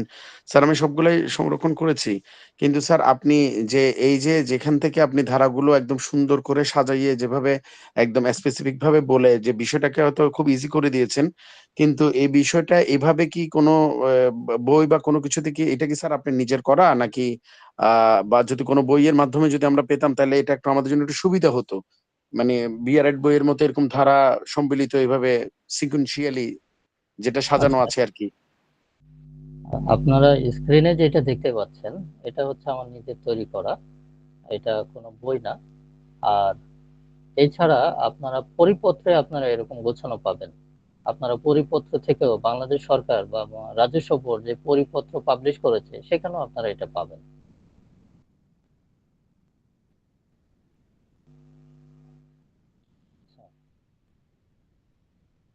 স্যার, আরেকটা কোশ্চেন ছিল। আমাদের পেইড কোর্সে কি এই ধরনের হ্যান্ড নোট কোনো কিছু আপনার সাপ্লাই দিবেন কিনা স্যার? কাইন্ডলি একটু জানালে উপকৃত। আমরা ওই পেইড কোর্সে যে লেকচার শিটটা আমরা আপনাদেরকে সামনে রেখে লেকচার দিব, ওই লেকচার শিটটা আপনাদেরকে দিয়ে দেওয়া হবে। Thank you sir. স্যার এই আপনার এই সাজানো এই ফর্মের ভিতরে কি স্যার ৩৪৫ টা ধারা কি সবগুলাই আছে স্যার? নাকি শুধু আজকে জাস্ট পড়াবেন সেই উদ্দেশ্যমূলকভাবে করে নেওয়া? আজকের আমাদের এই সেশনটা শুধু টিডিএস এর, এই কারণে এখানে শুধু টিডিএস এর অংশটাই এখানে আছে।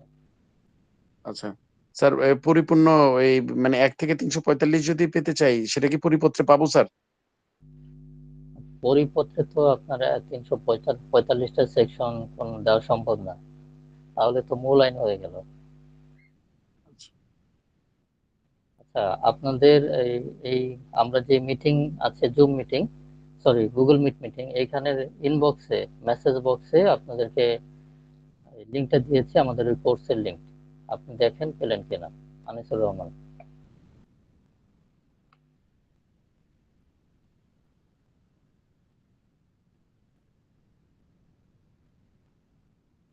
এই মেসেজের ইনবক্সে আমরা এই যে আগামীকালকের যে কোর্সটা শুরু হবে সেটার লিঙ্কটা এখানে দেওয়া আছে।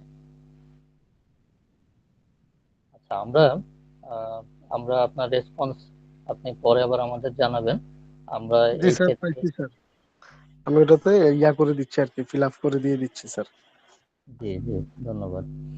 আমরা আমাদের যেই বিষয়টা আমরা দেখাতে চাচ্ছিলাম সেটা হচ্ছে, আমরা বিধি 3 আমরা পড়লাম, এখন আমরা যাব হচ্ছে বিধি 4।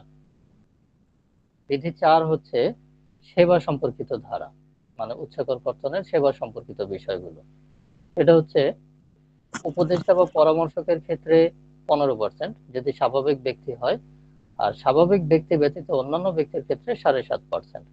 পেশাদার সেবা বা প্রফেশনাল সার্ভিসের ক্ষেত্রে স্বাভাবিক ব্যক্তি হলে 15%, স্বাভাবিক ব্যক্তি ব্যতীত অন্যান্য ব্যক্তির ক্ষেত্রে 7.5%।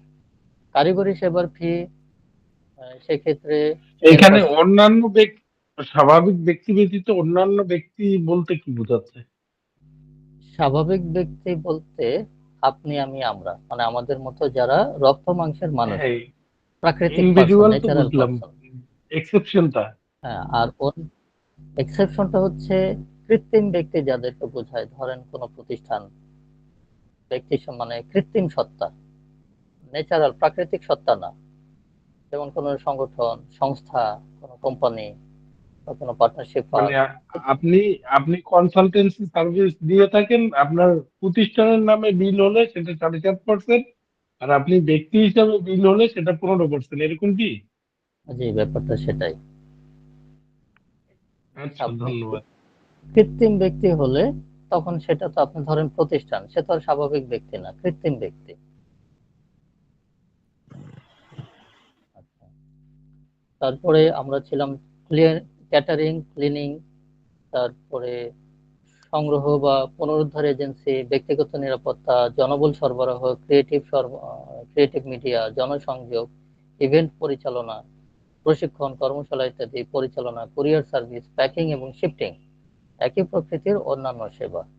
এই বিষয়ের উপরে মোট বিলের উপরে 20%, আর কমিশন বা ফি এর উপরে 10%। এখানে কিন্তু একই সাথে দুইটা, মোট বিলের উপরে যদি দেন, সরি 2%, মোট 20% হলে তো ম্যাসাকার হয়ে যাবে।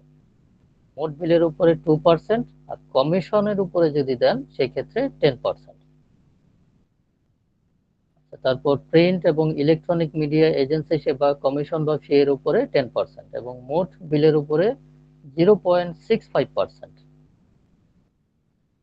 ইনডেন্টিং কমিশন, ইনডেন্টিং কমিশন আপনারা জানেন যে যারা বাইরে থেকে পণ্য এনে দেওয়ার জন্য আপনাদেরকে সেবাটা দিয়ে থাকে, আপনি নিজে এলসি করতে পারবেন না, কিন্তু অন্য আরেকজন যারা ইনডেন্টর, তারা তাদের সেই কমিশনের উপরে 7.5%। মিটিং ফি, ট্রেনিং ফি বা সম্মানী, মিটিং ফি, ট্রেনিং ফি বা সম্মানী, এই সমস্ত বিষয়ের উপরে গিয়ে 10%। Mobile network operator 12%। আচ্ছা, আমরা এই যে পড়তেছি এটা কিন্তু হচ্ছে সেকশন 90।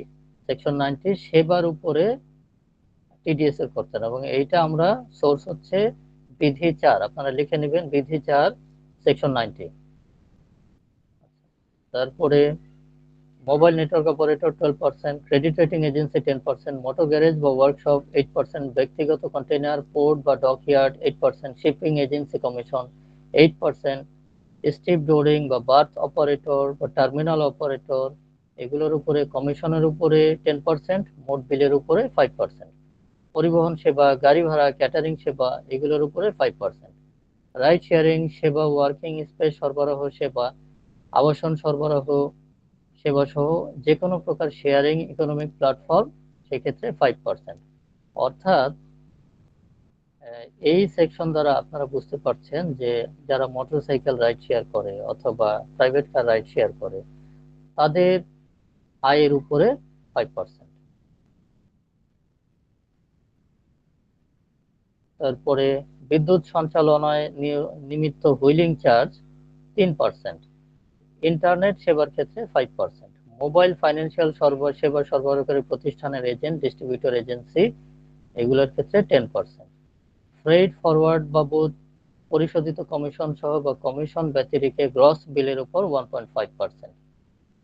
ক্রমিক নম্বর 1 থেকে 18-তে বর্ণিত হয় নাই, অর্থাৎ এই যে এতক্ষণ যে 18টা বিষয় পড়লাম এই 18টা বিষয়ের মধ্যে নাই এমন কোনো সেবা যদি দেন সেটার উপরে 10%।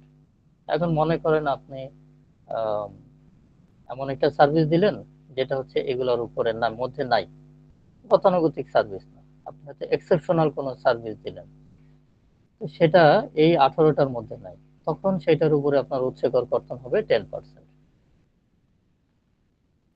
আচ্ছা, তারপরে বিধি 5। বিধি 5 হচ্ছে ধারা 119। ধারা 119-এ আমরা যেটা পড়েছিলাম যে অনিবাসীকে অর্থ পরিশোধ, ধারা 119। এই ধারা 119 এটার সামনে লিখে রাখেন বিধি 5। ধারা 119 ব্র্যাকেটে বিধি 5। এখানে উপদেষ্টা বা পরামর্শকের ক্ষেত্রে, এটা কোন ক্ষেত্রে, আপনার সেকশন 90 এবং সেকশন 119 দুইটা কিন্তু প্রায় সিমিলার, কিন্তু এটা হচ্ছে অনিবাসীর ক্ষেত্রে।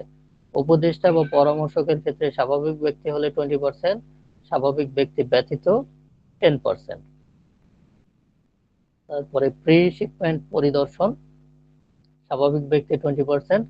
আচ্ছা, প্রি শিপমেন্ট পরিদর্শন হচ্ছে 20%। পেশাদার সেবা, প্রফেশনাল সার্ভিস, স্বাভাবিক ব্যক্তি 20%, অন্যান্য ক্ষেত্রে 10%। কারিগরি সেবা ফি বা কারিগরি সহায়তা ফি 20%। আর্কিটেকচার, ইন্টেরিয়র ডিজাইন বা ল্যান্ডস্কেপ ডিজাইন ইত্যাদি ক্ষেত্রে 20%। সার্টিফিকেশন, রেটিং ইত্যাদি 20%। স্যাটেলাইট, এয়ারটাইম বা ফ্রিকোয়েন্সি ব্যবহার বাবদ ভাড়া বা অন্যান্য কোনো ব্যয় বা চ্যানেল সম্প্রচার বাবদ 20%। আইনি সেবা 20%। ইভেন্ট ম্যানেজমেন্ট সহ ব্যবস্থাপনা সেবা 20%। কমিশন 20%। অর্থাৎ এটা কাদেরকে দিবেন, যদি এমন কেউ থাকে যে হচ্ছে অনিবাসী, তার সার্ভিসের জন্য আপনি যখন উচ্চকর কর্তন করবেন তখন এটা। আর সে যদি নিবাসী হয় তাহলে চলে যাবেন সেকশন 90-তে। সেকশন 90 মানে হচ্ছে বিধি 4।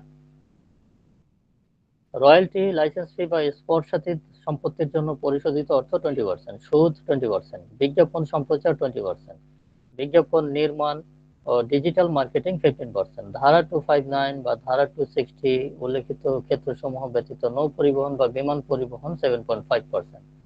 কন্ট্রাক্টর, সাবকন্ট্রাক্টর ও সাবকন্ট্রাক্টর কর্তৃক ম্যানুফ্যাকচারিং প্রসেস বা কনভার্সন, পূর্ত কাজ বা নির্মাণ প্রকৌশল সমজাতীয় অন্যান্য ক্ষেত্রের কাজের জন্য 7.5%। পণ্য সরবরাহ 7.5%। মূলধনী মুনাফা 15%। বীমা প্রিমিয়াম 10%। যন্ত্রপাতি সরঞ্জাম ইত্যাদি ভাড়া 15%। লভ্যাংশের ক্ষেত্রে কোম্পানি হলে 20%, কোম্পানি, তহবিল বা ট্রাস্ট ব্যতীত অন্যান্য ব্যক্তি হলে 30%। তারপর শিল্পী, গায়ক, খেলোয়াড় কর্তৃক গৃহীত অর্থ 30%। তার মানে অনিবাসী শিল্পী গায়কের ক্ষেত্রে 30%। বেতন বা পারিশ্রমিকের ক্ষেত্রে 30%। পেট্রোলিয়াম অপারেশন, অনুসন্ধান বা ড্রিলিং এর ক্ষেত্রে 5.25%। কয়লা, তেল বা গ্যাস অনুসন্ধানের জন্য সমীক্ষা 20%। জেনারেল ইন্স্যুরেন্স কোম্পানির সার্ভেয়ার ফি ইত্যাদি 5.2%। তেল বা গ্যাস ক্ষেত্র বা এর রপ্তানি পয়েন্টের মধ্যে সংযোগ স্থাপনের জন্য যে কোনো সেবা 5.25%। ব্যান্ডউইথ বাবদ পরিশোধ 10%, কুরিয়ার সার্ভিস 15%, অন্যান্য কোনো পরিশোধ 20%। তো এই হচ্ছে আমরা কোনটা বললাম, সেকশন 119। অর্থাৎ অনিবাসীর ক্ষেত্রে আপনি যখন উচ্চকর করবেন এই ক্ষেত্রে সার্ভিস মানে সেবা এবং সরবরাহ, দুইটাই কিন্তু এই ক্ষেত্রে অন্তর্ভুক্ত। আচ্ছা, তো আমরা বিধি 5 পড়লাম, এরপরে আমরা বিধি 7-এ চলে যাব। বিধি 7,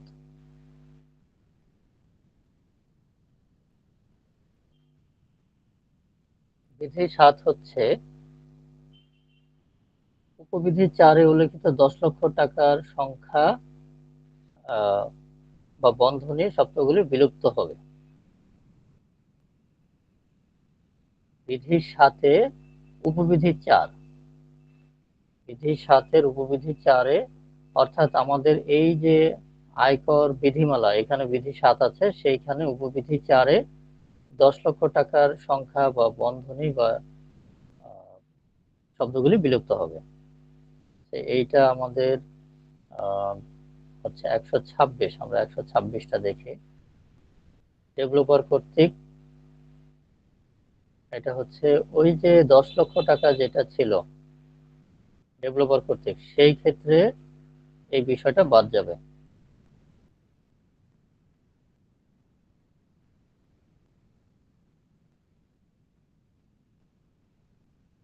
বিধি 7,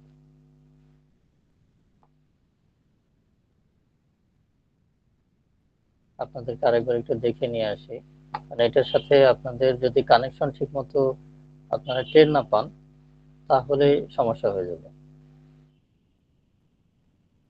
এই যে এখানে দেখেন 126, ধারা 126 বিধি 7, উচ্চকর বিধিমালা 2024-এর বিধি 7 দ্রষ্টব্য।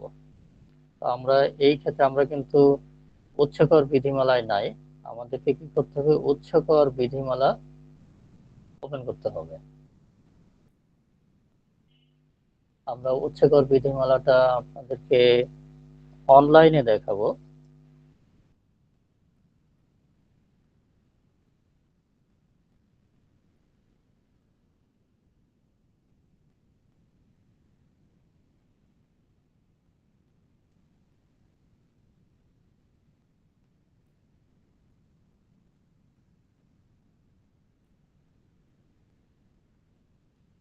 আচ্ছা, এই ফাঁকে আপনাদের যদি কোনো প্রশ্ন থাকে আপনারা করতে পারেন।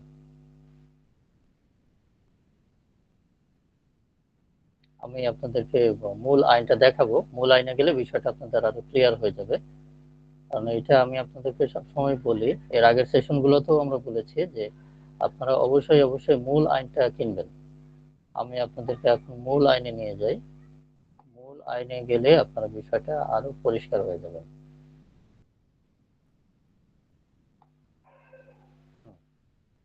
আমরা বাংলাদেশ সরকারের ওয়েবসাইটে চলে এসেছি। এই ক্ষেত্রে আমরা দেখব হচ্ছে ধারা 126, এইখানে আপনার এটা বিস্তারিত আছে,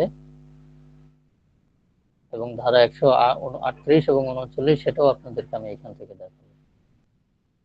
126,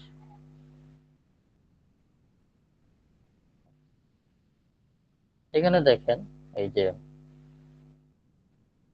বিষয়টা হচ্ছে ডেভেলপার বা রিয়েল এস্টেট ডেভেলপারের নিকট হইতে কর সংগ্রহ। এখন আপনি দেখেন এখানে কিন্তু অনেকগুলো কথাবার্তা লেখা আছে, কিন্তু আপনার এই পরিপত্রে কিন্তু এত বিস্তারিত কথা নাই। সেজন্যই বলেছি আপনারা যখন পড়বেন তখন মূল আইন থেকে পড়বেন, তাহলে বিষয়গুলো বিস্তারিত দেখতে পারলে বিষয়টা আপনার কাছে গল্পের মতো মনে হবে, তখন সহজে মনে থাকবে। আচ্ছা, এখানে দেখেন এই যে ধারা 2024, এখানে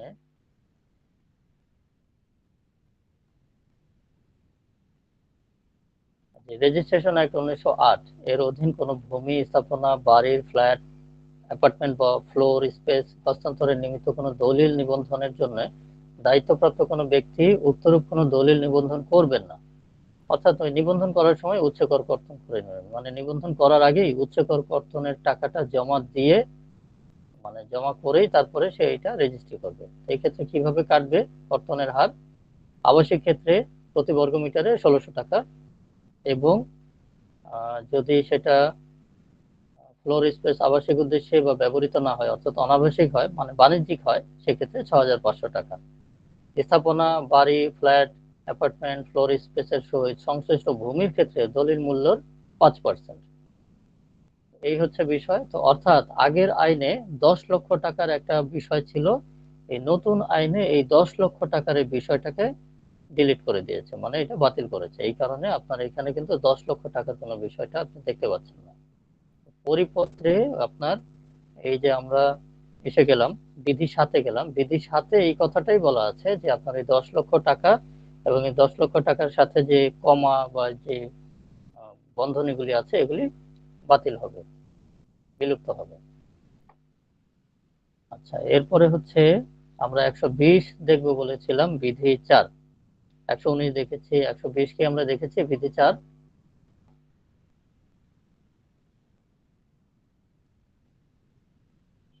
একজন একটু রেসপন্স করবেন, 120 কি আমরা দেখেছি, বিধি 4?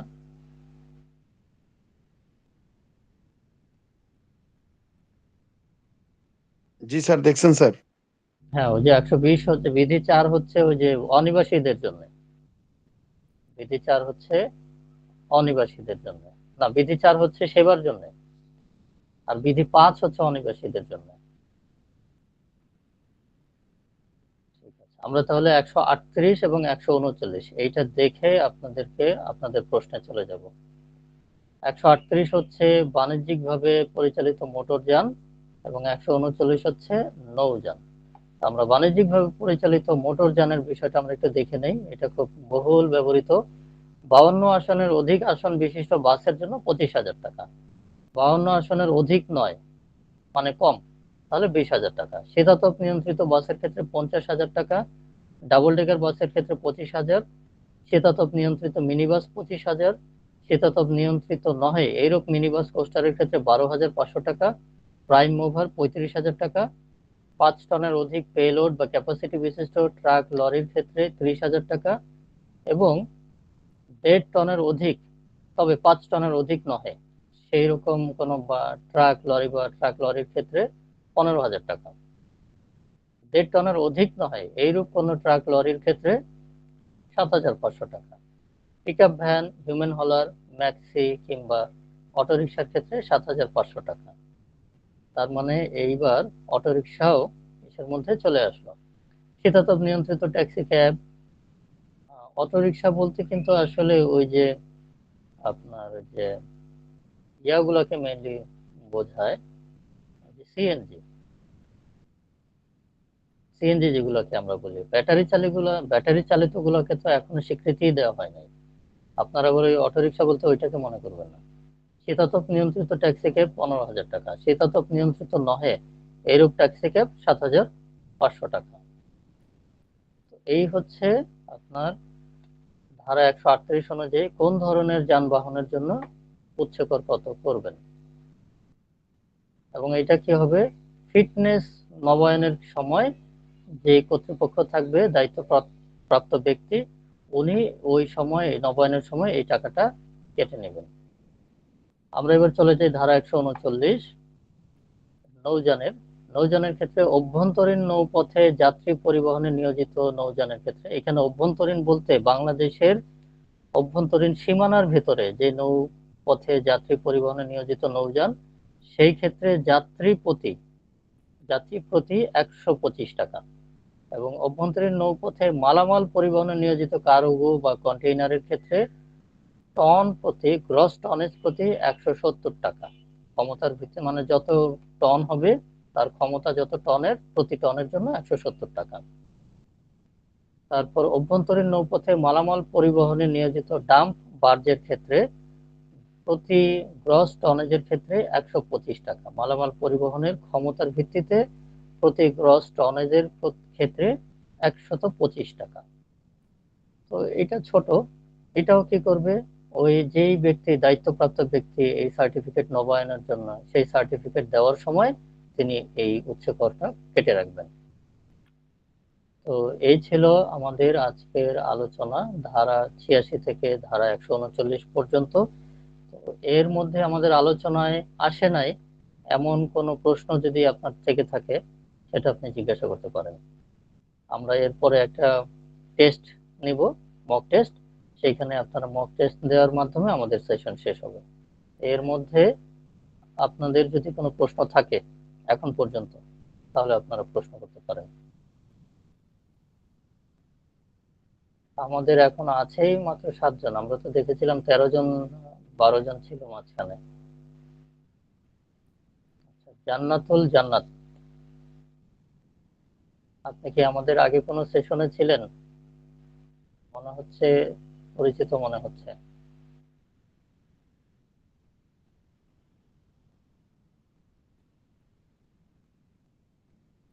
আপনার মাইক্রোফোন মিউট করা আছে। আচ্ছা, আমরা কি মক টেস্টে চলে যাব?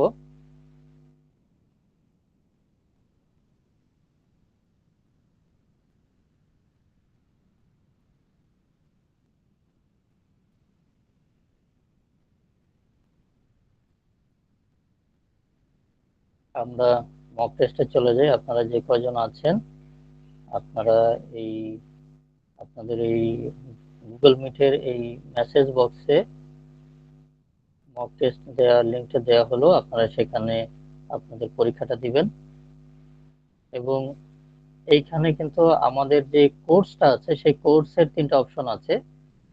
আপনারা যদি সেই কোর্সে অংশগ্রহণ করতে চান, সেইখানে আপনারা আপনাদের সম্মতি জানাবেন, তাহলে আপনাদের হোয়াটসঅ্যাপে আমরা সহজে আপনাদেরকে মেসেজটা দিতে পারবো। এবং আপনাদের হোয়াটসঅ্যাপ গ্রুপেও আমি মক টেস্টের লিঙ্কটা দিচ্ছি।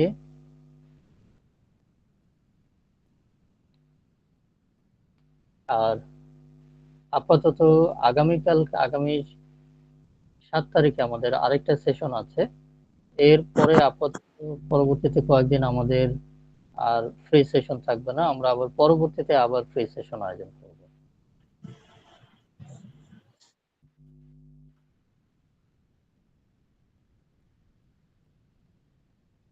আপনারা একটু রেসপন্স করবেন মক টেস্টের লিঙ্কটা পেলেন কিনা।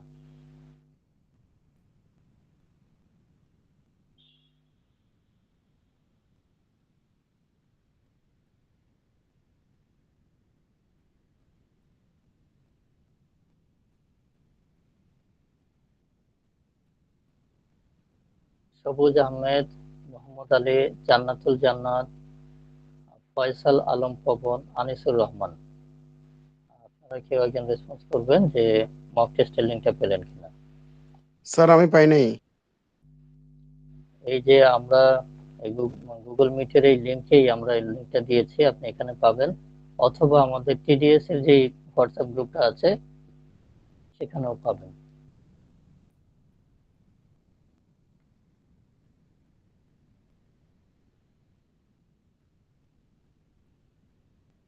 আমরা এই গুগল মিটের লিঙ্কে আবারও লিঙ্কটা দিয়ে দিচ্ছি।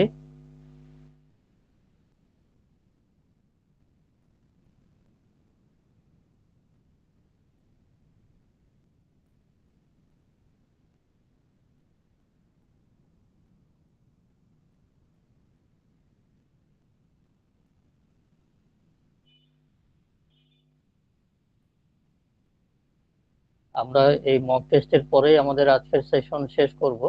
আপনাদের যদি কোনো প্রশ্ন থাকে আপনারা প্রশ্ন করতে পারেন।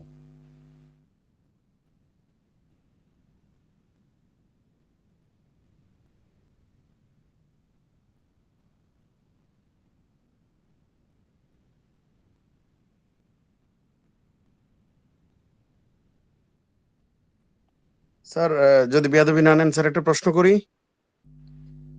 জি বলেন, অবশ্যই প্রশ্ন করবেন। সেটা হচ্ছে সেটা হচ্ছে কি স্যার, আপনি মানে যে স্টাইলে যে ক্লাস নেন অথবা মানে আপনি সামনে আছেন দেখে বলছি না, মানে আপনার যে ফরমেশন স্টাইল এবং যে সকল সিকিউরিটি এবং যে সকল বিষয়গুলো আপনি মানে কন্টিনিউয়াসলি মনিটরিং করেন, মেনটেনেন্স করতেছেন, যেমন হোয়াটসঅ্যাপে মেনটেনেন্স করছেন, ইমেল করছেন, যে এই পুরো প্ল্যাটফর্ম গুলো এটা হচ্ছে ইউনিভার্সিটি স্টাইলে যে বিষয়গুলো ঘটে, হ্যাঁ?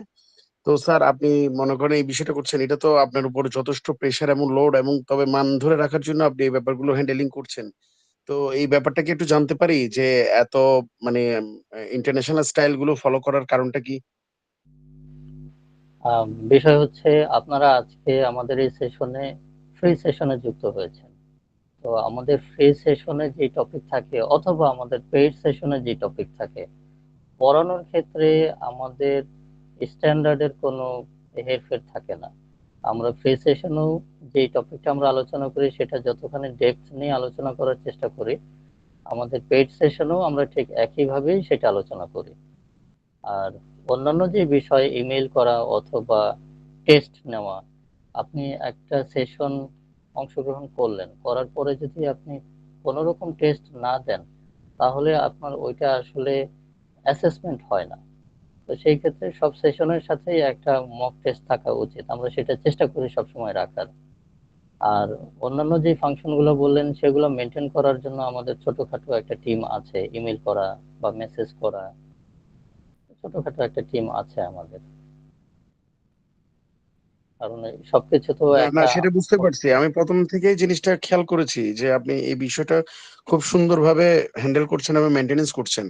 কারণ বর্তমান প্রেক্ষাপটে তো মানে এত পরিচ্ছন্ন মেনটেনেন্স তো মানে মানে অনেকেই করে না। আর সবচেয়ে বড় ব্যাপার হচ্ছে করে নাও সঠিক, আবার পারে না এটাও সঠিক। ঠিক আছে? কিন্তু বাট আপনি সেই বিষয়গুলাকে একটা আধুনিকায়ন ব্যাপারে করতেছেন একদম অ্যাজ লাইক টু ইউনিভার্সিটি প্ল্যাটফর্মে। ঠিক আছে? আর বিশেষ করে স্যার আমি মডার্ন সায়েন্স ফ্যাকাল্টির স্টুডেন্ট, তো আমি এসব ব্যাপারগুলো একটু ধরেন একটু ভালো জানি। ঠিক আছে? এবং এই Cisco certified, American Cisco certified networking অ্যাসোসিয়েটেরও মেম্বার আমি। তো আমি ওই বিষয়গুলো আপনার এই ব্যাপারগুলো দেখতে পাচ্ছি। তো এই কারণেই আমি প্রশ্নটা করলাম। কারণ মনে করেন এটা তো একটা মনে করেন কোচিং সেন্টার ধরলে কোচিং সেন্টার অথবা ট্রেনিং সেন্টার বললে একটা ট্রেনিং সেন্টার। তো এই জায়গা থেকে আপনি অনেক একটা আপ লেভেল ফলো আপ করছেন। এটা নিঃসন্দেহে আমাদের জন্য ভালো এবং অনেক বড় মানে গুড থিংস। তো আপনি এটা করছেন, এজন্য আপনাকে অসংখ্য ধন্যবাদ। তবে আমি আবার আপনার ওইটাও চিন্তা করতেছি যে এটা আপনার উপরে তো অনেক বার্ডেন হয়ে যাচ্ছে। আম, আমি যে বললাম আমাদের একটা ছোটখাটো টিম আছে, আর আমি নিজেও সিসা সার্টিফাইড। আপনার আমাদের আইসিএবি তে সিসার সিলেবাস পড়ানো হয়। আমাদের এখানে যদি আইসিএবি কেউ থেকে থাকেন তাহলে সেটা জানবেন।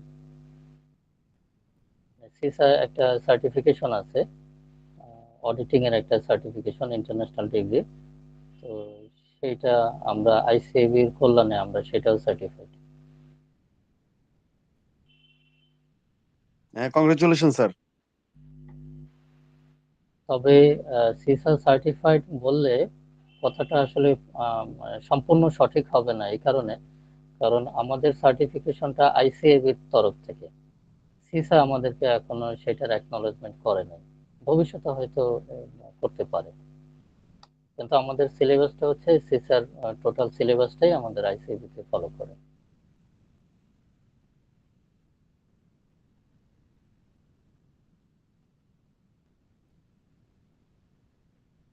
আচ্ছা, আপনারা পরীক্ষাটা দেন। আসসালামু আলাইকুম স্যার। জি, ওয়ালাইকুম আসসালাম। মোহাম্মদ আলী হ্যালো বলেন।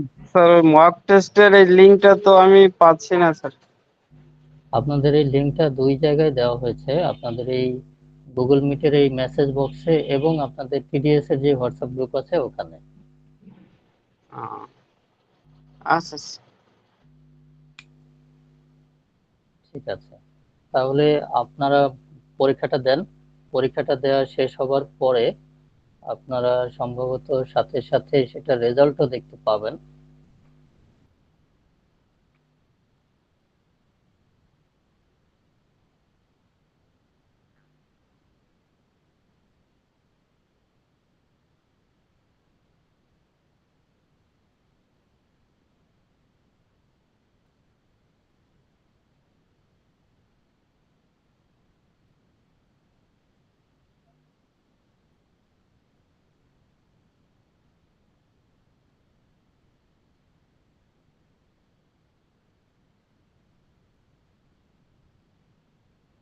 আমি আপনাদের এই সর্বশেষে একটু ফিডব্যাক নিয়ে আপনাদের এই সেশন সম্পর্কে আপনাদের কাঙ্ক্ষিত লক্ষ্য অর্জন হলো কিনা এইরকম দুই একটা কথা শুনে আমরা আজকের এই সেশন শেষ করব।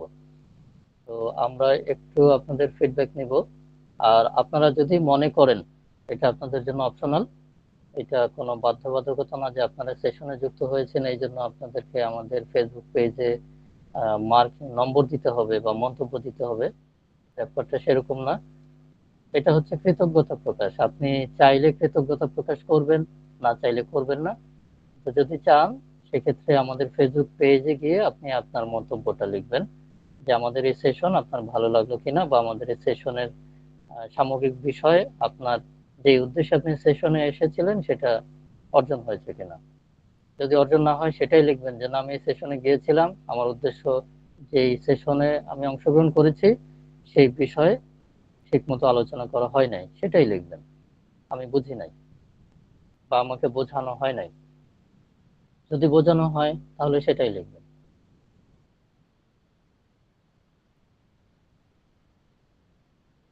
আচ্ছা, আম, আনিসুর রহমান, আপনি কি শুনতে পাচ্ছেন?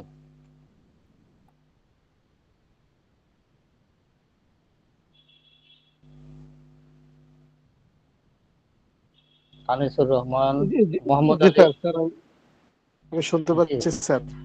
জি আনিসুর রহমান, আপনি আমাদেরকে একটু জানান যে আজকে আমাদের সেশন তো প্রায় শেষ। আপনারা মক টেস্ট দিবেন জি এবং রেজাল্টও আপনারা সাথে সাথেই দেখতে পাবেন। রেজাল্ট আমার কাছে শুনতে হবে না, সাথে সাথেই আপনি উত্তর পাবেন। তো আজকের সেশনে আপনি যে উদ্দেশ্য জয়েন করেছিলেন, আপনার কাঙ্ক্ষিত উদ্দেশ্য, লক্ষ্য অর্জন হয়েছে কিনা? স্যার, আমি আসলে লিঙ্কটা অনেক লেটই পাইছি। শুরুতে থাকতে পারলে আমার মনে হয় অনেকটা, মানে আমি 100% আশানুরূপ ফল পাইতাম। তারপরও আমি ইনশাল্লাহ চেষ্টা করতেছি। তো আপনাদের পেড প্রোগ্রামে স্যার আমি জয়েন করবো ইনশাল্লাহ। আমার খুব ভালো আমাদের লাগছে আপনাদের কারিকুলাম এবং ফুল ডিটেলস যে অ্যাক্টিভিটিসটা। ইনশাল্লাহ আমি আমাদের স্যার এক- ওটাতে অ্যাটেন্ড করবো আর কি। জি, আপনাকে ধন্যবাদ। আমাদের এখন পর্যন্ত 3টা পেইড কোর্স আছে। একটা হচ্ছে সংক্ষিপ্ত জি কোর্স, স্যার। যেটা হচ্ছে গাইডলাইন ভিত্তিক। আপনি আপনার নলেজ নিয়ে, গাইডলাইন নিয়ে আপনি আপনার মতো করে নিজে নিজে একা একাই পড়াশোনা করে আপনি প্রিপারেশন নিয়ে নিলেন। অথবা জি স্যার। অ্যাকাউন্টিং এর জন্য আলাদা একটা কোর্স আছে, আর আয়কর আইনের উপরে আলাদা একটা কোর্স আছে। আমরা সম্পূর্ণটা একসাথে করি নাই, কারণ হচ্ছে অনেকের হয়তো অ্যাকাউন্টিং খুব ভালো জানে, আয়কর আইনটা পড়া হয় নাই, তার তো অ্যাকাউন্টিং প্রয়োজন নাই। আবার অনেকে হয়তো আয়কর আইনটা জানা আছে কিন্তু অ্যাকাউন্টিংটা কখনো ধরা হয় নাই। তো জি স্যার। এই কারণে আমরা ওই লং কোর্সকে দুইটা ভাগে রেখেছি। কেউ যদি দুইটাই করতে চায় দুইটা করবে, আর কেউ যদি মনে করে যে না আমি একটাই করবো, শুধু অ্যাকাউন্টিং অথবা শুধু আয়কর, তাহলে সে আয়কর অথবা অ্যাকাউন্টিং করবে। এটা হচ্ছে লং কোর্স। আর যেটা ওই যে 2 দিনের কোর্স, সেখানে হচ্ছে না আমি স্যার, নিজে নিজেই করতে পারবো। স্যার এই আমি বিষয়টা আমি একটু বলি স্যার। সেটা হচ্ছে আপনার প্ল্যাটফর্মের যে প্রথম যে বিষয়টা সেটা একটু বলি। প্রথম যে বিষয় সেটা হচ্ছে 150-150-300 টাকার দুটো ক্লাস। ওই ক্লাসের মাধ্যমে পুরো একটা প্ল্যাটফর্ম, পুরো একটা পটভূমি কিন্তু চলে আসে। ঠিক আছে? ওই ক্লাসের উপর বেস করেও চাইলে যে কেউ এক্সাম দিতে পারবে। ঠিক আছে? এরকম একটা পটভূমি, একটা প্ল্যাটফর্ম চলে আসে।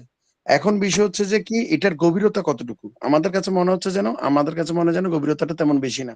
এটা ওই ২ টো ক্লাসই যথেষ্ট না। তখন বোঝা যায় যে না ২ টা ক্লাসের বাইরেও আরো কিছু প্রয়োজনীয়তা আছে। আর যখন আছে তখন সেটাকেও সুন্দর করে ভাগ করে দিছেন যে অ্যাকাউন্টিং। যে আপনি যদি অ্যাকাউন্টিং এ উইক মনে করেন, আপনি চাইলে অ্যাকাউন্টিং এর বিষয়টাও নিতে পারেন। আর যদি মনে করেন যে না অ্যাকাউন্টিং এ আপনি ফিডব্যাক ভালো আছে তাহলে আইটিবির দিকে চলে যাবেন। সরাসরি ওইদিকে যাওয়ারও ব্যবস্থা আছে। ঠিক আছে? আপনি এমনভাবে সুন্দরভাবে প্ল্যাটফর্ম গুলাকে সাজায় দিছেন, মানে কি বলবো? মানে তখন একটা পারসন ইজিলি তখন সে বুঝে যায় যে আমার কোন জিনিস দরকার। যে সেটাই আমরা চেষ্টা করেছি বিষয়গুলোকে সহজ করার। মানে অনেকে আছে যে বিষয়গুলো সম্পর্কে তার ধারণা আছে, আয়কর আইন সম্পর্কেও মোটামুটি পড়াশোনা করেছে, অ্যাকাউন্টিং সম্পর্কেও পড়াশোনা করেছে, কিন্তু এই টোটাল বিশাল সিলেবাসটাকে সহজ করার জন্য যদি তার একটু গাইডলাইন থাকে তাহলে সে নিজে নিজেই পড়ে ফেলতে পারবে। সেই ক্ষেত্রে সে ওই 2 দিন পরেই তার আর কোনো লং কোর্সে যাওয়ার দরকার হলো না।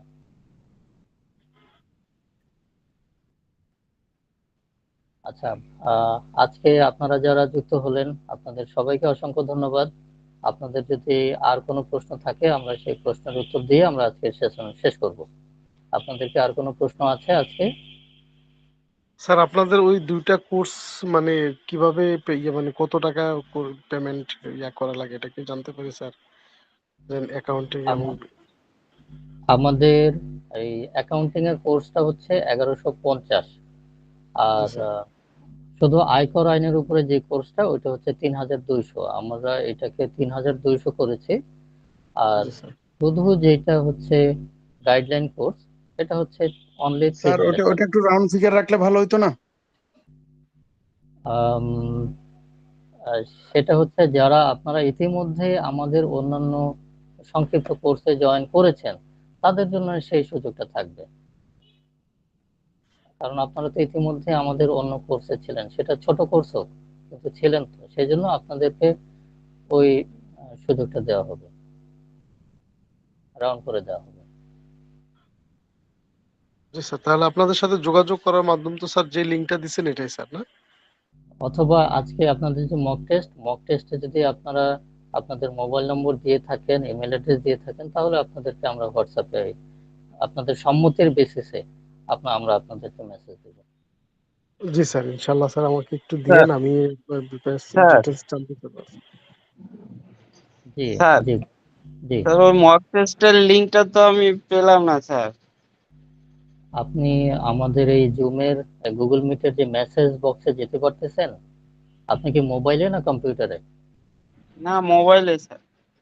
মোবাইলে হলে আপনার দেখেন 3 ডট আছে, আপনি 3 ডটে যান, 3 ডট, 3 ডটে গিয়ে দেখেন লেখা আছে ইন কল মেসেজ। ওখানে রিডটে গেছি যে স্যার আমারটা আছে on the go in call message. হ্যাঁ, ইন কল মেসেজে ক্লিক করেন, ওখানে আপনি লিঙ্কটা পাবেন। জি স্যার বাস, ঠিক আছে। জি, ধন্যবাদ। আর আপনি কি আমাদের হোয়াটসঅ্যাপ গ্রুপে আছেন? জি স্যার, হোয়াটসঅ্যাপ গ্রুপে আছে। আচ্ছা, লিঙ্ক তো আমাদের হোয়াটসঅ্যাপ গ্রুপেও দেওয়া আছে, আপনি তো সেখানেও পাবেন। হোয়াটসঅ্যাপ গ্রুপে ব্যাচ 2 তে দেখলাম, লিংক তো পেলাম না স্যার। ও, আপনি কি আমাদের ব্যাচ 2 তে যুক্ত ছিলেন? জি স্যার, ব্যাচ 2 তে। ও আচ্ছা, ব্যাচ 2 তে তো দেওয়া হয় না, এটা হচ্ছে আপনার ওই টিডিএস এর যে হোয়াটসঅ্যাপ গ্রুপ আছে ওখানে দেওয়া হয়েছে। ও, আচ্ছা, আপনি এখন তো পেয়েছেন, আপনি এখান থেকে দেন, অসুবিধা হ্যাঁ নেই। জি স্যার, জি স্যার। ঠিক আছে, তাহলে আপনারা পরীক্ষা দেন, পরীক্ষা দিয়ে সাবমিট করার সাথে সাথেই আপনি রেজাল্টটা দেখতে পাবেন। আপনাদের সবাইকে ধন্যবাদ, আপনারা সবাই ভালো থাকবেন, সুস্থ থাকবেন। পরবর্তী আবার কোনো সেশনে দেখা হবে। আজকে এই পর্যন্তই। আল্লাহ হাফেজ। আসসালামু আলাইকুম। জি, আসসালামু আলাইকুম স্যার। জি, ওয়ালাইকুম আসসালাম।